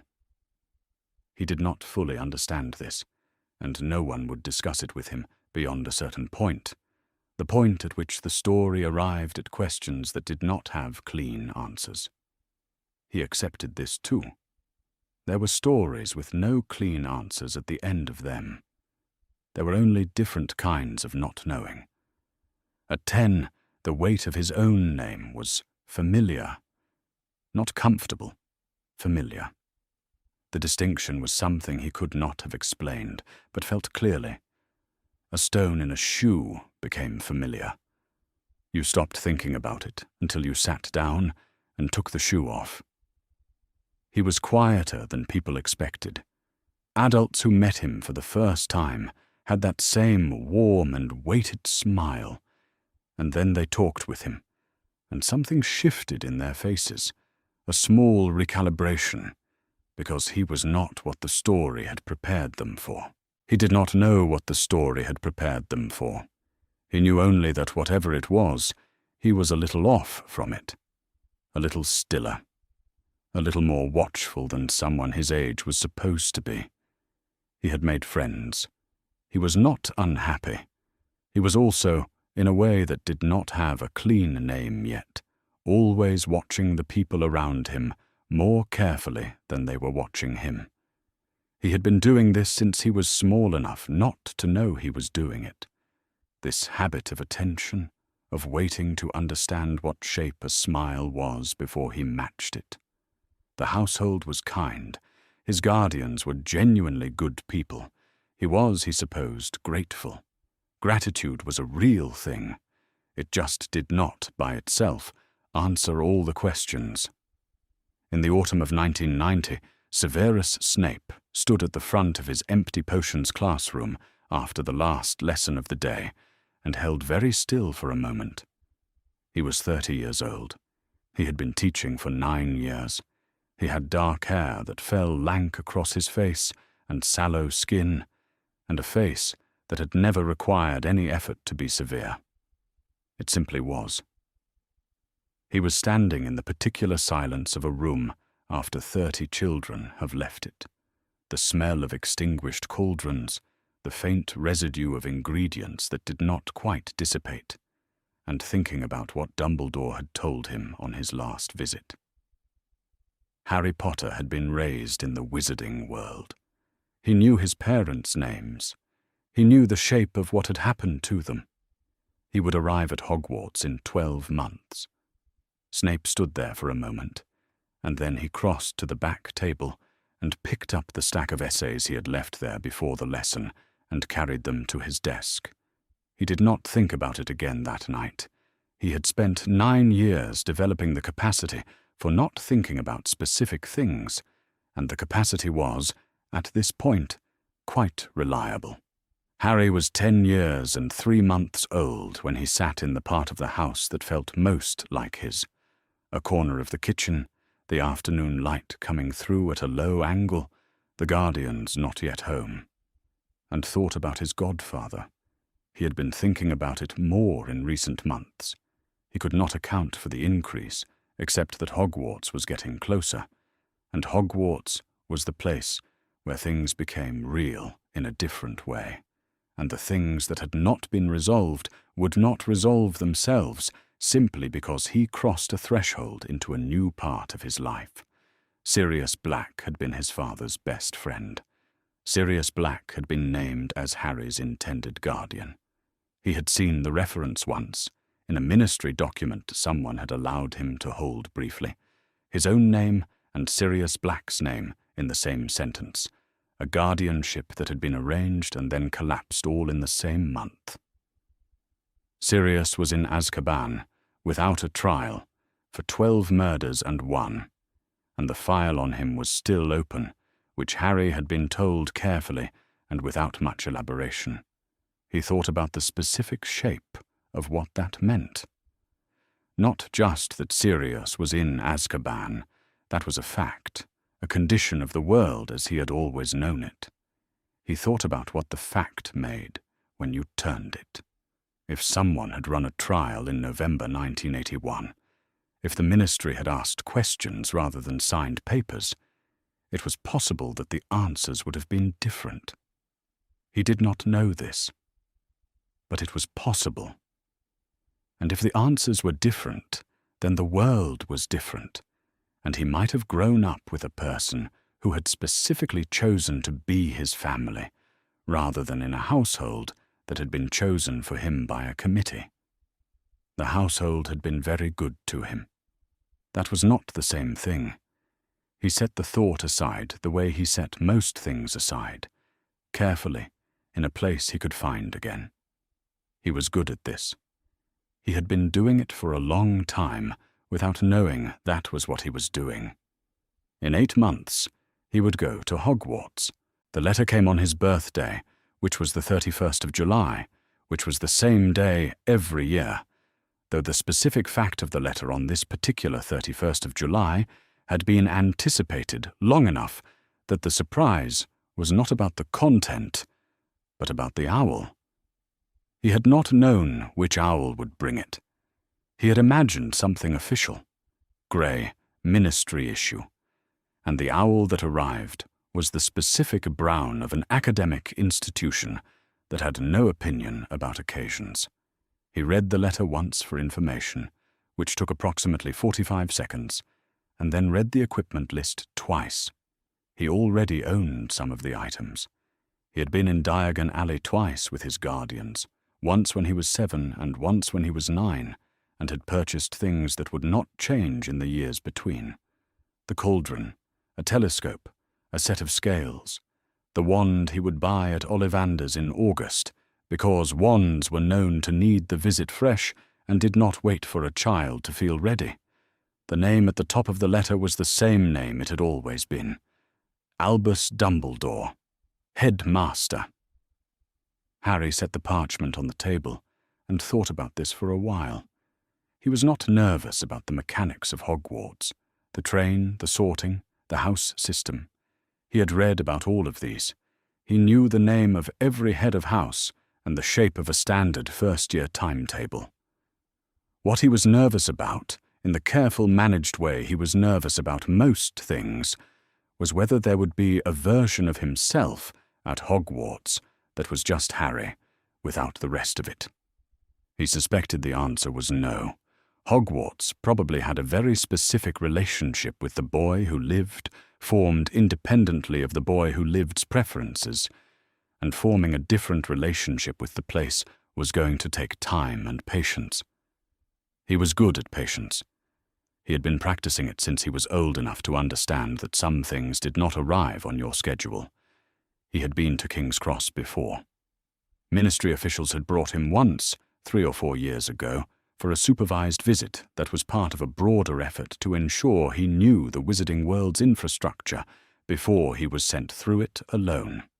He had walked through the barrier between platforms 9 and 10, stood on platform 9 3/4, and counted how long it took his eyes to adjust. He had filed it: the platform, the steam, the red of the train against the grey of the station wall. He had been thorough. He had not felt anything particular about it at the time, which was different from not feeling anything, and he had kept that distinction without knowing quite what to do with it. On the 1st of September, 11 years old and carrying everything he owned in one trunk, he walked through the barrier without adjusting his stride and came through to the platform. The Hogwarts Express was larger than descriptions had prepared him for, or more present at any rate, in the way that things which have been described too often eventually become a representation of themselves, and the real object has to work against that. He stood for a moment and let the fact of it settle into something actual. Then he found a compartment and got on. The compartment was empty when he chose it, and occupied by another boy when the train had been running for 20 minutes. The boy had red hair, freckles, and a smudge of something orange on his nose that he did not acknowledge. He had 5 older brothers, he said, once he had established that the compartment was available: Bill, Charlie, Percy, Fred, and George, and he had inherited their old books, a second-hand wand, and a rat named Scabbers who was sleeping in his jacket pocket and would not be produced for inspection. He said all of this with the unconcerned fluency of someone who had explained their situation often enough that it had become a standard opening. His name was Ron Weasley. "You're Harry Potter," he said, about 3 minutes in. Not a question. He said it in the tone of someone placing a face against a name they had already been carrying. He did not look at Harry's forehead first. Harry was on a train to Hogwarts for the first time, and this was already notable. He liked Ron for it immediately, in the specific way you liked someone who had done the ordinary thing without knowing it was unusual. They were still talking. Ron had strong opinions about the sorting, about the relative merits of each house as a matter of family loyalty versus actual analysis, and about a filibuster firework incident involving his brothers Fred and George that had been generating conflict at home since Easter, when the compartment door opened and a girl looked in. She had bushy brown hair and prominent teeth and was carrying a book under one arm and another open in her hand. She said she had heard there were people in here who had questions about their sorting, and she had done considerable research and was happy to share it. Her name was Hermione Granger. She was 12, the oldest of the 4 of them by almost a full year. She sat down without waiting to be invited, which Harry thought was efficient. She knew who he was and mentioned it without making it a performance, acknowledged it, moved past it, and went straight to the question she actually cared about, whether he had read Hogwarts, a history. She had read it twice and had a strong hypothesis about her own sorting, she said, based on the available evidence. She seemed the kind of person who formed hypotheses and tested them, which Harry thought was a useful quality to have nearby. Neville Longbottom arrived last, slightly breathless, holding a toad in both hands with the careful attention of someone who had already lost it once today. He was round-faced and apologetic in the ambient way of someone who had been slightly unsure of his welcome in most rooms since before he understood what that meant. He sat down across from Harry and looked at him, and Harry looked back, and a pause passed between them that was not quite awkward, because it was not quite about awkwardness. They both knew what the other had lost. It was 1981, and Harry had been in Godric's Hollow, and Neville had been the other, the one the prophecy had also pointed at, the one it had not chosen in the end, the one whose parents were in St. Mungo's because of what had followed in the same terrible autumn. They had not met before this moment. They had been circling each other's stories for 11 years, through other people's accounts, through ministry files, through the specific feeling of hearing one name when someone said the other. Neville said, "I heard you know about the prophecy." Harry said, "Some of it." Something in Neville's face settled. He seemed relieved, not happy but relieved, that the knowing was shared and not his alone to carry. Ron looked between them with the expression of someone who has arrived in the middle of a conversation that has a history he does not have. "What prophecy?" he asked. Neither of them answered immediately. The train moved north through the light. He found Susan Bones in the corridor near the food trolley, an hour before they pulled into Hogsmeade Station. She had a round face and was carrying sandwiches wrapped in parchment, and was clearly going somewhere specific before the train arrived. She introduced herself. He heard the surname and looked at her.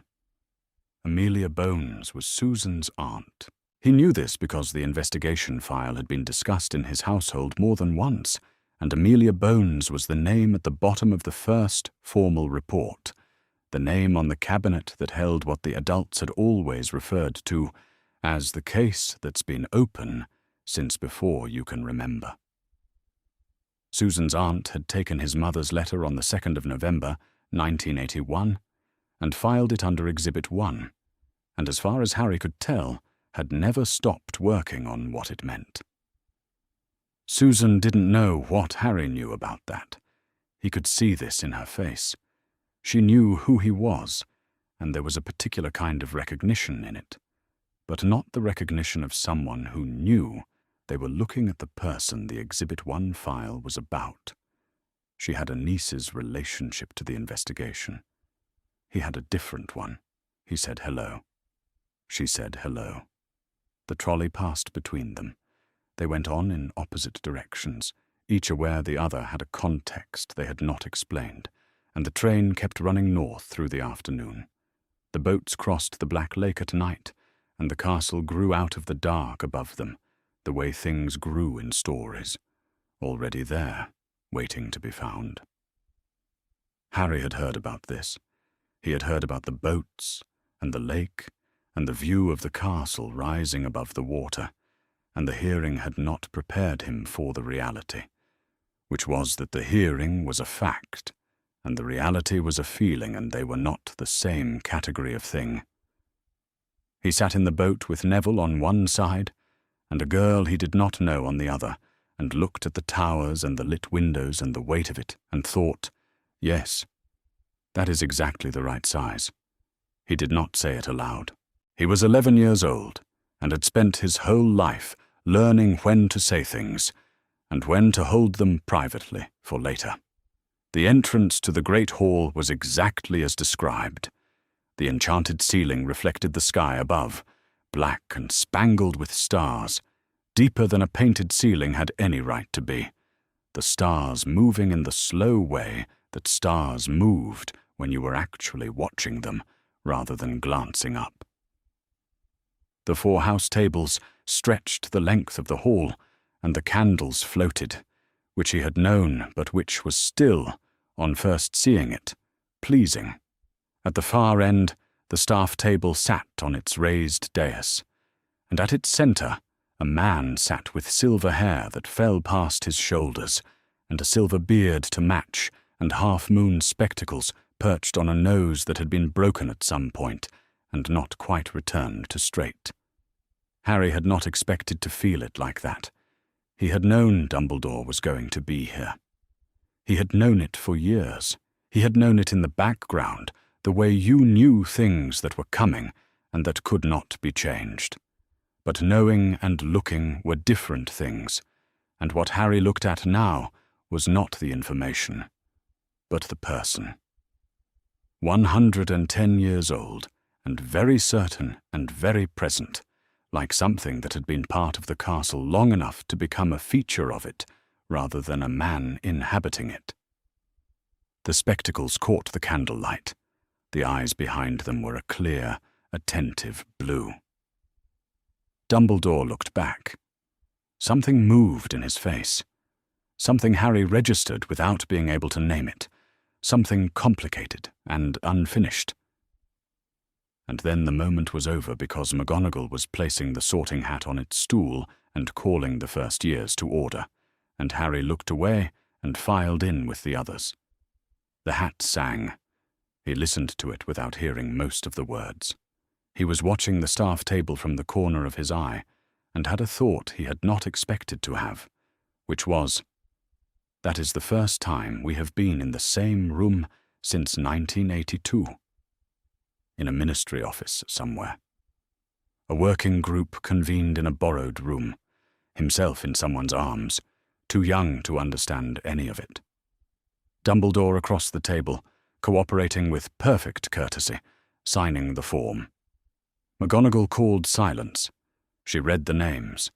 When she called Potter, Harry, the hall went briefly different, a ripple of recognition moving through it the way sound moved, table by table, and Harry walked forward without hesitating, sat on the stool, and felt the hat come down over his head and take him into darkness. The hat was quiet for a moment. Then it said, in a voice that existed only inside his skull, "You have been told your story from outside for 11 years. That is an interesting place from which to have spent a childhood." He thought, "Yes." "I see determination," the hat said. "Loyalty. More stubbornness than you think you have. And underneath these things, something that is still deciding. Something that has been waiting to find out what it is when no one else is deciding for it." He waited. "Could be Hufflepuff," the hat said, with what seemed like genuine consideration. That loyalty. That willingness to do the right thing, even when it's inconvenient. But that's not the weight of it, is it? He didn't answer. He was 11, not a debater. "No," the hat said. "No, I think not. Gryffindor." The Gryffindor table erupted. Harry pulled the hat off and handed it to Professor McGonagall, tall, severe, with the particular expression of someone for whom approval came out looking like almost disapproval, and walked to the table and sat down. Across the hall, Dumbledore began to clap.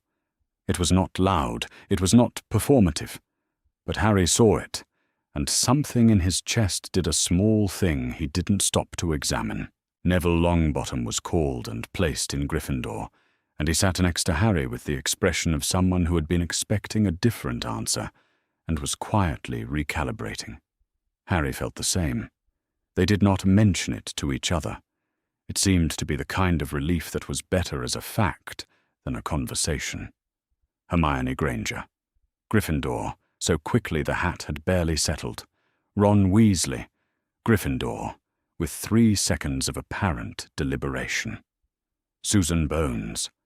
The hat paused longer, and then Hufflepuff. Harry noted it. He did not wave at her across the hall. The potions classroom in the dungeons was cold with the specific cold of stone underground that has been cold for a very long time. Harry arrived with his equipment and the prior reading he had done, and the particular readiness of someone who had been told to expect this room for years. He sat at a bench with Ron and put his things out and waited. Professor Snape arrived in a sweep of black robes and stood at the front of the room without speaking for a moment, which was enough time for Harry to observe. Lank black hair falling across a pale face, a hooked nose, dark eyes moving across the room with the efficient thoroughness of a man filing everyone away for later use. The silence was not uncomfortable in the way that most silences were uncomfortable. It was purposeful. He spoke.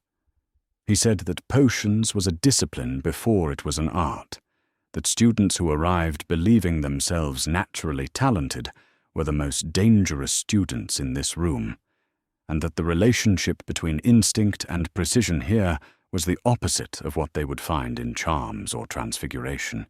You built the precision first, and if intuition appeared later, it appeared on a foundation that could support it.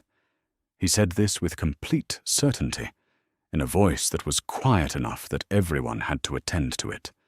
He asked questions.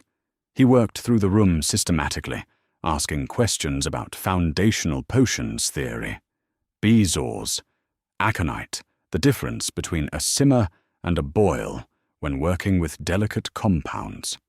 Harry answered when called on. He answered one question correctly, and then a second. Snape said "correct" after each, with a tone that gave the word nothing additional, and moved on. Harry could not tell if 2 correct answers was what had been expected, or more than expected, or exactly expected. After the lesson ended, the other students collected their things and left. Harry stayed. He did not plan to.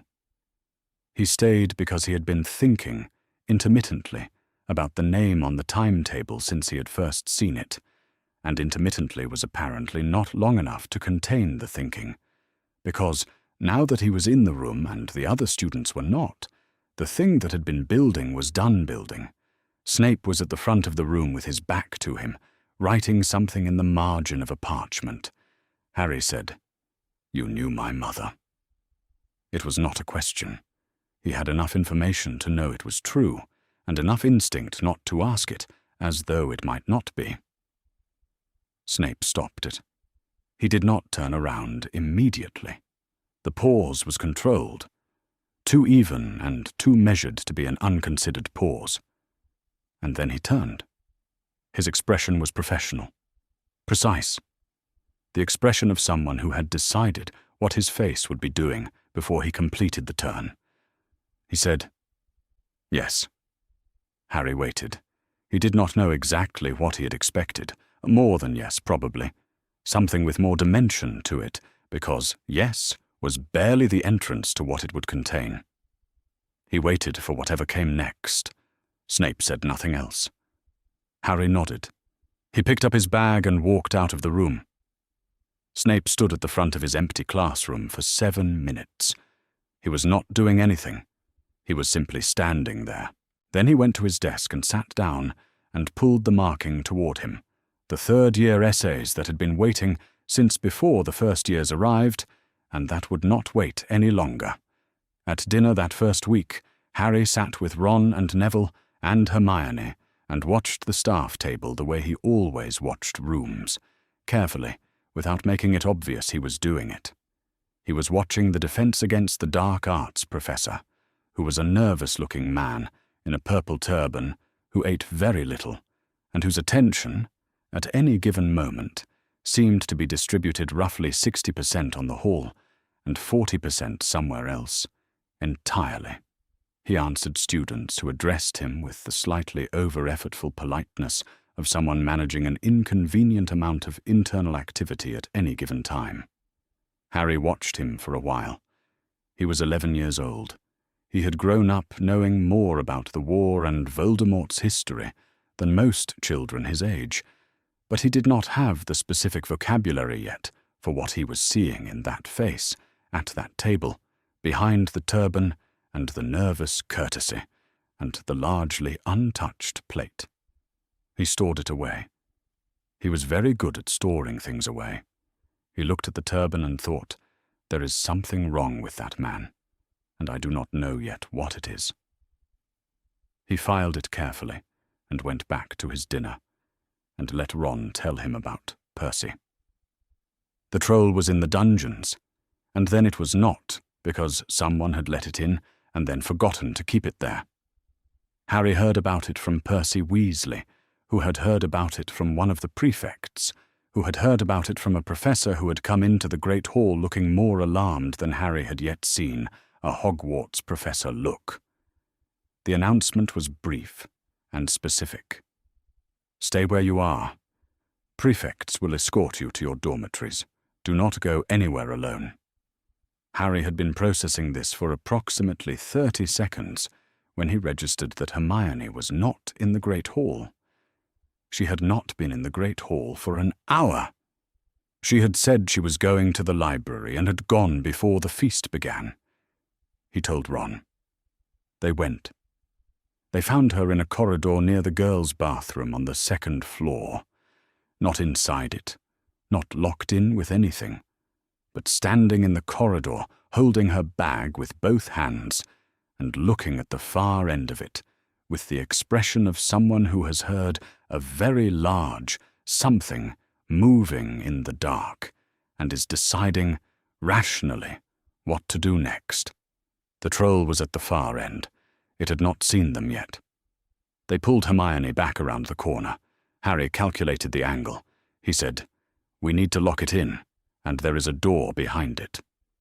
Ron nodded. Hermione said she had 3 objections to this plan and began to list them, and Harry said, "We can debrief afterward." And she stopped, and the 3 of them looped around the long way and managed the door from the other side, while the troll was still interested in a bucket it had found. The door shut. The troll was locked in.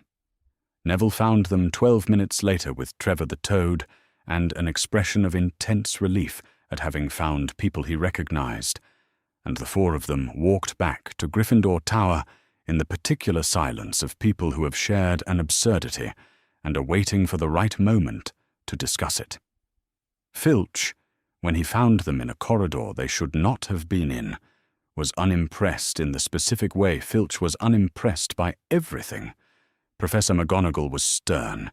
She gave them each 5 points for dealing with the situation, and then told them never to deal with a situation like that again.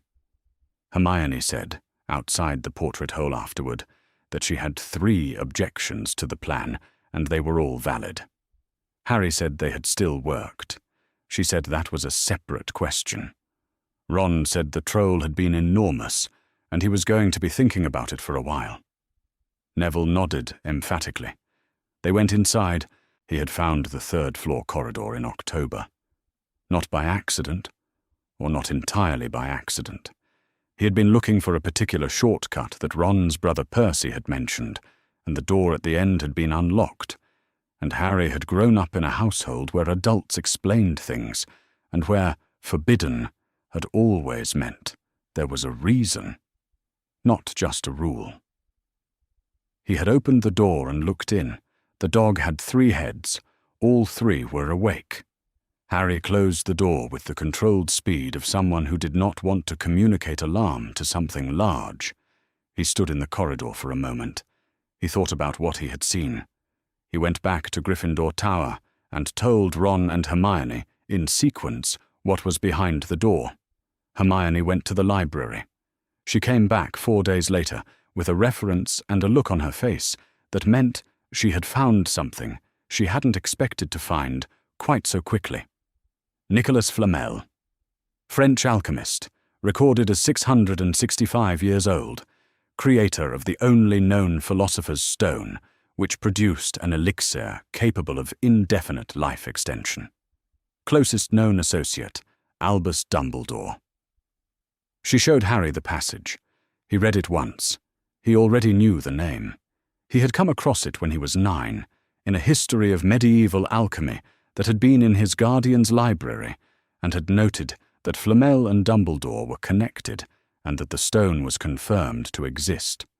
He had filed this as interesting and gone on to something else, because at 9 he had not had a 3-headed dog or a suspicious data professor to attach it to.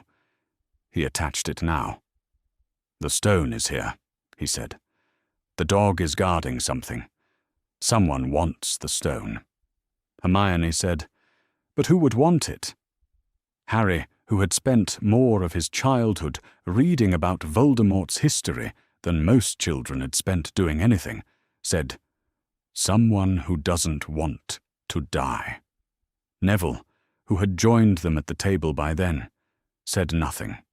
He was looking at a fixed point above the reference book and thinking, Harry suspected, about his parents, about the people who had wanted to live, and the people who had decided they did not deserve to.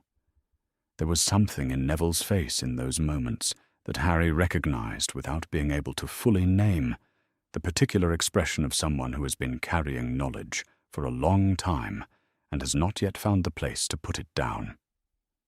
Ron said, "Right. So what do we do?" Harry said, "We watch." He stayed at Hogwarts for Christmas that year. There was no other arrangement, no privet drive, no aunt who might have taken him. His guardians did not expect him back until the end of term in July. He did not mind staying. The castle in December was smaller and quieter, in a way he found more comfortable than the castle at full capacity, and the Great Hall with 20 students in it was easier to navigate than the Great Hall with 500. He found the mirror on the 9th floor on Christmas Eve, in a room that should have been full of broken furniture, and was instead mostly empty. It stood against the far wall with its gilded frame and its inscription running along the top in a language that reversed itself when he tried to read it forward. He stood in front of it. He saw his parents, James Potter, untidy black hair, glasses, the same face Harry saw in his own reflection, with 10 years of softening and 10 years of Quidditch removed. Lily Potter, dark red hair, green eyes, his eyes, or he had hers, which amounted to the same thing. They were standing together in the way people stood together in old photographs, the way that suggested ease, that suggested this was how they had always stood, and not a pose arranged for the occasion.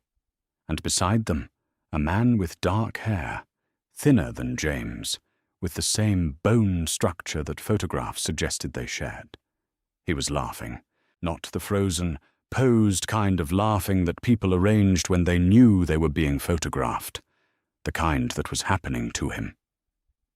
Harry had seen one photograph of Sirius Black, pulled from ministry archives and shown to him when he was 8 during a conversation about the investigation that had been more honest than most of the conversations he'd had about it. He had looked at it carefully. He had been looking at it carefully in his memory ever since. He had been uncertain, privately, and for the past 2 years, that the official record was complete. Not fabricated. He did not think anyone had invented what had been recorded, but that it had been assembled too quickly by people who were certain before they had finished looking. Sirius Black had been in Azkaban for 10 years without a trial. Harry had known this since he was old enough to understand what a trial was. He had known it and turned it over like a stone, and on the underside had found, not conclusion, but question. He stood at the mirror for a long time. The man beside his parents kept laughing. He walked back to Gryffindor Tower and told no one what he had seen. He had been watching Quirrell since September. This was not a decision he had made consciously. It was the result of the habit he had developed, the way he watched every room he entered, cataloguing, noting. By December he had a list. Quirrell did not look at Harry directly. Not the way most people looked at him. Quirrell looked slightly past him, or above him, in the specific way of someone managing the act of not looking while appearing to look normally. His turban smelled faintly of garlic. This was consistent and had not varied. At the staff table sometimes, he and Snape argued. Not loudly. Harry could not hear the words from the house tables, but visibly, in the set of both their faces and the angle of their bodies toward each other. Snape's expression during these exchanges was the expression of someone working through a problem, reaching for something just out of reach. Quirrell's was the expression of someone trying not to be caught. Harry told Hermione his list. She listened. She said he might be projecting, seeing a pattern because he was looking for one, connecting observations that did not necessarily connect. Harry said, "I might be right." She did not argue with that. She returned to her book, and he went back to watching the staff table, and Professor Quirrell turned slightly in his chair so that whatever he was looking toward was not the Gryffindor table, and Harry noted this and added it to the list. The report came back in the middle of June. Quirrell was moving tonight. Harry learned this through Hermione, who learned it from a combination of listening carefully in the right corridor and already having done the research that told her what to do with what she heard. She came to the Gryffindor common room with her notes and the particular expression she wore when she had reached a conclusion she was not happy about. "Tonight," she said. Harry looked at Ron and Neville. "All right," he said. "I'm going to explain my reasoning, and then we're going to vote." Ron looked at him. "We're going to vote?" "Yes. Because going under the trap door, after a man who has Voldemort sharing his head, is a decision that requires everyone's actual agreement, not just everyone not objecting." He said it the way the adults in his household said difficult things, matter-of-factly, because difficult things were still true whether you said them carefully or not. The reasoning is, Quirrell is going for the stone tonight. The stone is what's keeping Voldemort from getting a body back. If we try to get a message to Dumbledore or McGonagall, it goes through channels that move more slowly than Quirrell is moving right now. The four of us going is the fastest available option. He looked at them. "I vote yes," Hermione said immediately. "Yes," said Neville. "Obviously yes," said Ron. They went. Fluffy was already asleep. Quirrell had left a harp playing, and the last notes were still winding out of the air when they arrived. They went through the trap door into the dark below. Devil's Snare came first. It wrapped itself around Harry's ankle with the patient confidence of something that knew it had time, and Hermione produced a jet of flame without sentimentality or hesitation, and the snare recoiled, and they moved through. The flying keys were in a room full of light and motion, hundreds of them, and Harry found a broom he had never ridden before, and learned it handled slightly heavy on the right in the first pass, and found the right key in the fourth, and they went through. The chess came after the keys, and Ron looked at the board for 45 seconds without speaking, and then began to move pieces. The pieces were enormous, and moved with the violence of things that were not metaphors. Harry watched Ron's face while he worked. The strategy took shape over the board. There was a sacrifice in it. Ron made the sacrifice without flinching, and the way was open, and Ron was on the ground, and Neville and Hermione were staying with him, because that was the decision they had made before they came down here, that there would be someone with Ron. Harry went forward alone. The last chamber was cold and lit without warmth, and the mirror stood at its far end, and Quirrell stood before the mirror.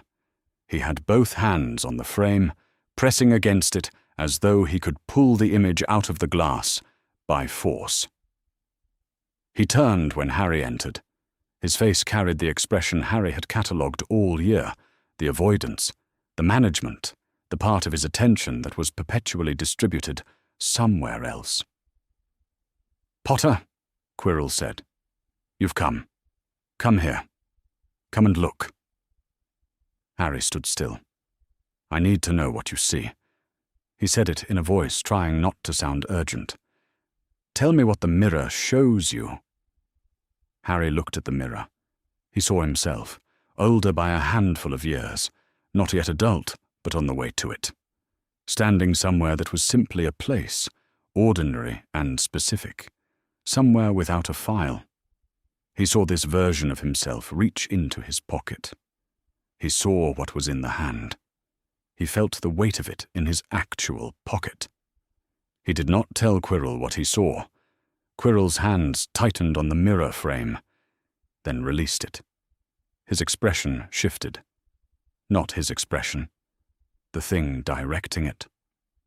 "You're not going to tell me," he said. "No." Quirrell reached up and began to unwrap the turban.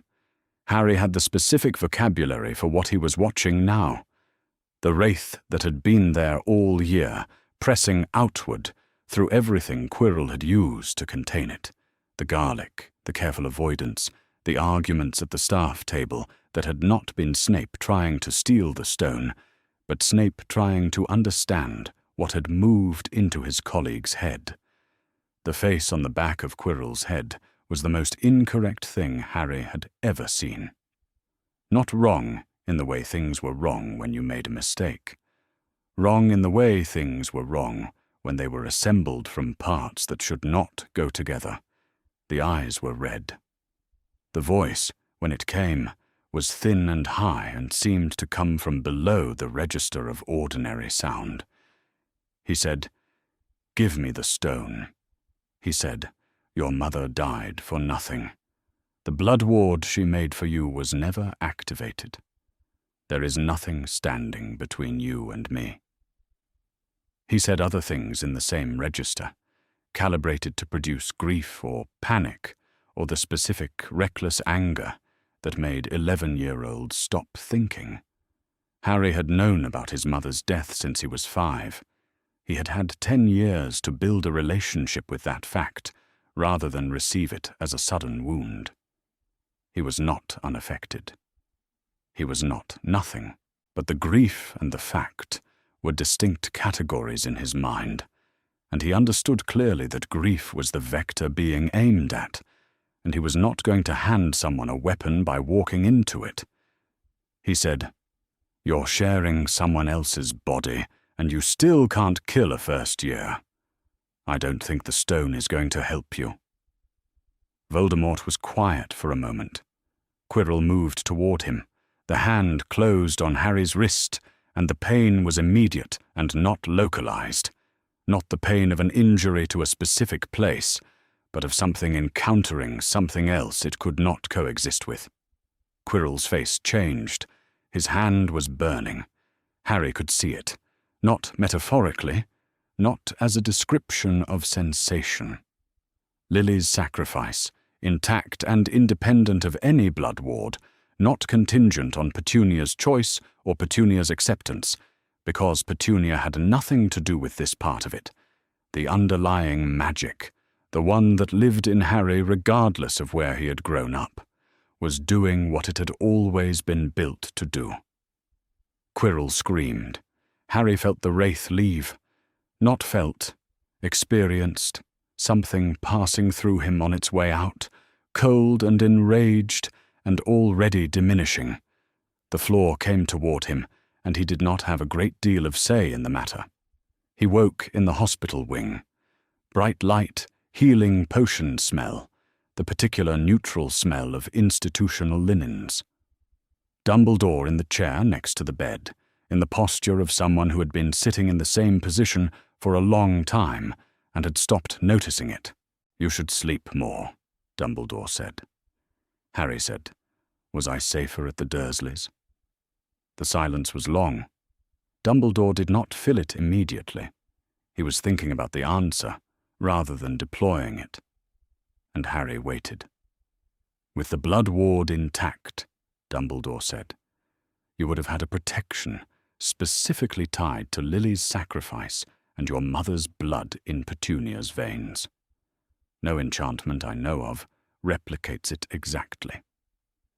So yes, Harry said, the protection at your placement is real and substantial.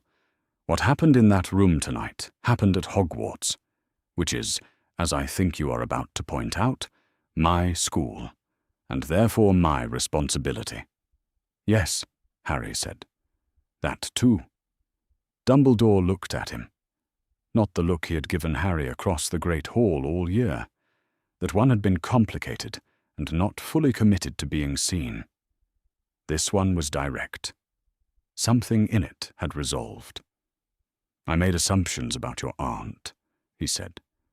I assumed the condition I was asking of her was one she would accept, because I could not imagine the alternative as clearly as I should have.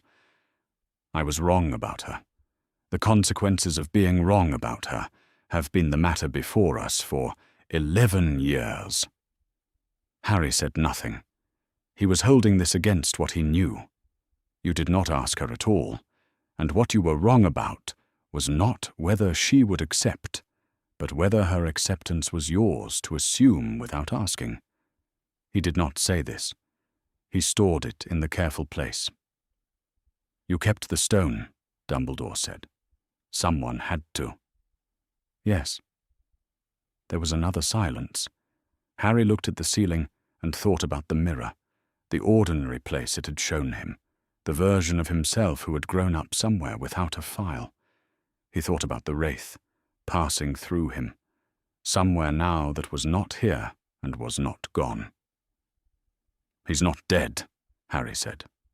No, Dumbledore said. He is not. They sat with that. The morning light came through the high windows and moved across the floor in the slow way of early summer. It was, Harry thought, a more honest silence than the ones they had been maintaining across the Great Hall all year, the ones full of things neither of them had been ready to say. He did not know yet what to do with more honest. It was, at least, a beginning. The report landed on Bones's desk in the second week of July, 43 pages of summary, timeline, and witness statement. She read it in the ordered, rapid way she read everything, and then she read it again. Quirinus Quirrell, defense against the dark arts professor at Hogwarts, had been sharing his body with what the report described as an entity believed to represent the disembodied remnant of Lord Voldemort. He had entered the school in September 1991 and taught all year. In June 1992, he had attempted to steal the Philosopher's Stone from the chambers beneath the school. He had been stopped in the final chamber by a first-year student. He had not survived. The first-year student's name appeared in the same neutral font as everything else. Harry Potter. She set the report down. Then she went to the filing cabinet and opened the second drawer down and found the folder by touch. It had been there long enough that the tab had learned her reach. Bones file. 181. Exhibit 1. She set it on the desk beside the Quirrell report. The two files, 11 years apart, both about the same boy, both the consequence of decisions made by one man certain he knew best. She opened it. She read the letter again. It was still in its evidence sleeve, still addressed to the Dursley family of 4 Privet Drive, Little Whinging, Surrey. She had memorized it in 1981, and it had not changed. What had changed was everything she now knew that she hadn't then. About the Fidelius charm and the switched secret keeper. About Pettigrew, who had no body. About Sirius Black, who had no trial. About a child who had spent the first year of his life in ministry holding, and then grown up to go down a trap door after a possessed professor and come back alive. She thought about what Dumbledore had told the working group in 1982. She thought about what had happened in June 1992 at Dumbledore's school, in a chamber he had constructed to protect a stone he had specifically arranged to have moved there. She did not think he had meant the child harm. She also knew that, didn't mean harm and provided adequate protection were not the same category of fact. She returned the letter to its sleeve. In the Quirrell incident file, between the potions professor's witness statement and a brief from Magical Accidents and Catastrophes, there was a footnote. One of the auras assigned to the background sweep of individuals who might have wanted the stone on behalf of a master who didn't want to die had pulled a Muggle witness report from 1984, discarded at the time as confused testimony, logged and never followed up. The witness had described a rat in a garden in Ottery St. Catchpole, Devon, behaving in ways rats did not behave. Its right front paw appeared to be missing a toe. The Auror had flagged this. They had not escalated it. The footnote was 8 years old. The report it appeared in was 3 weeks old.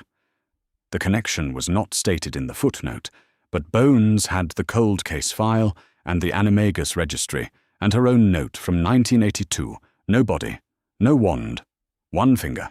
Find him. She pulled the Pettigrew file. She added the 1984 witness report.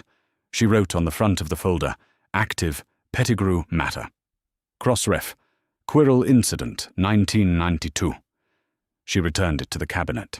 She sat down and pulled a fresh sheet of parchment. The motion stated that in light of renewed evidence that the events of October and November 1981 had not been fully adjudicated, and in light of the procedural irregularity by which Sirius Orion Black had been imprisoned in Azkaban without trial on the authority of Bartemius Crouch Sr. alone, she was filing for a veritaserum interrogation hearing before the Wizengamot, with the requirement that Chief Warlock Albus Dumbledore recuse himself from the proceedings in their entirety, given his prior role as a subject of investigation in the same file. She signed it. She sent it to the Wizengamot clerk by internal post. She did not expect it to move quickly. Nothing about this case ever had. But the motion was in the record. It could not be unlogged.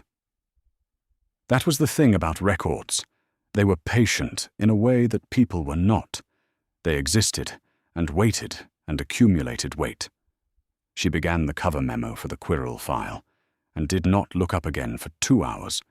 The Hogwarts Express smelled like cauldrons and someone's owl, and the grassy warmth coming through the window Neville had managed to open and had been defending since Reading. Ron was asleep against the glass. Hermione had a book and had stopped reading it. The fields outside were the specific green of the west of England in July, bright and unironic, the kind of green that did not apologize for itself. Harry was thinking about the mirror. Not what it had shown him in December, his parents' faces, his mother's eyes, his father's unruly hair. He had filed those away in the category of things he had known were coming, and found himself still not fully prepared for. What he was thinking about now was what it had shown him in June.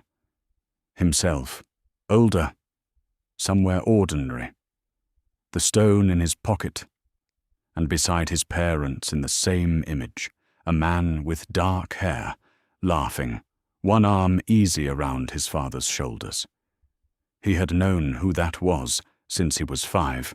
He had known it from the photographs, from the file, from the careful way adults had explained it. Adults who were being kind and accurate, and who were also, he now understood, not in possession of the whole story themselves. He didn't know what was in Bones's filing cabinet. He didn't know about the motion. He was 11 years old on a train going home, to a real place with people who genuinely cared about him, which was good and true, and not nothing.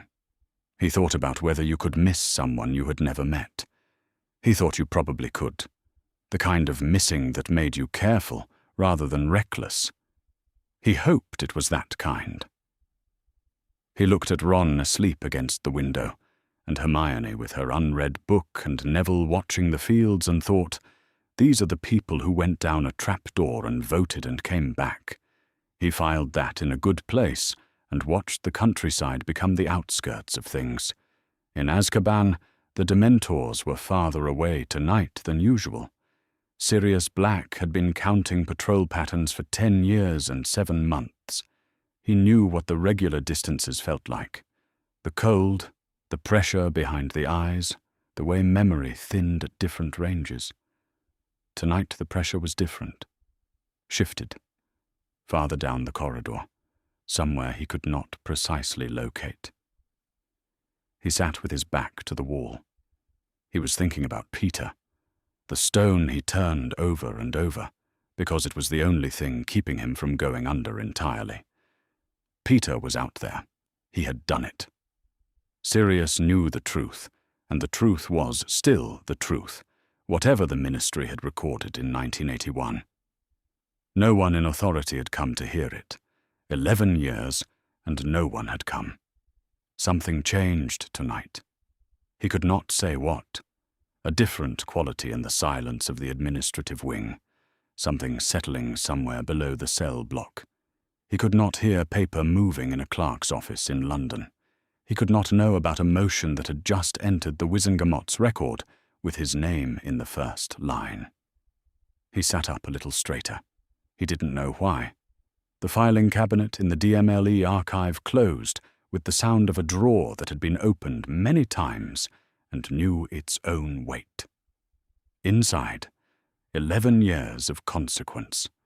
A Muggle woman's refusal and what it had set in motion, a working group's deliberations, a child placed carefully and raised well, who had nonetheless gone down a trapdoor in June and come back, a cold case marked active, a motion filed.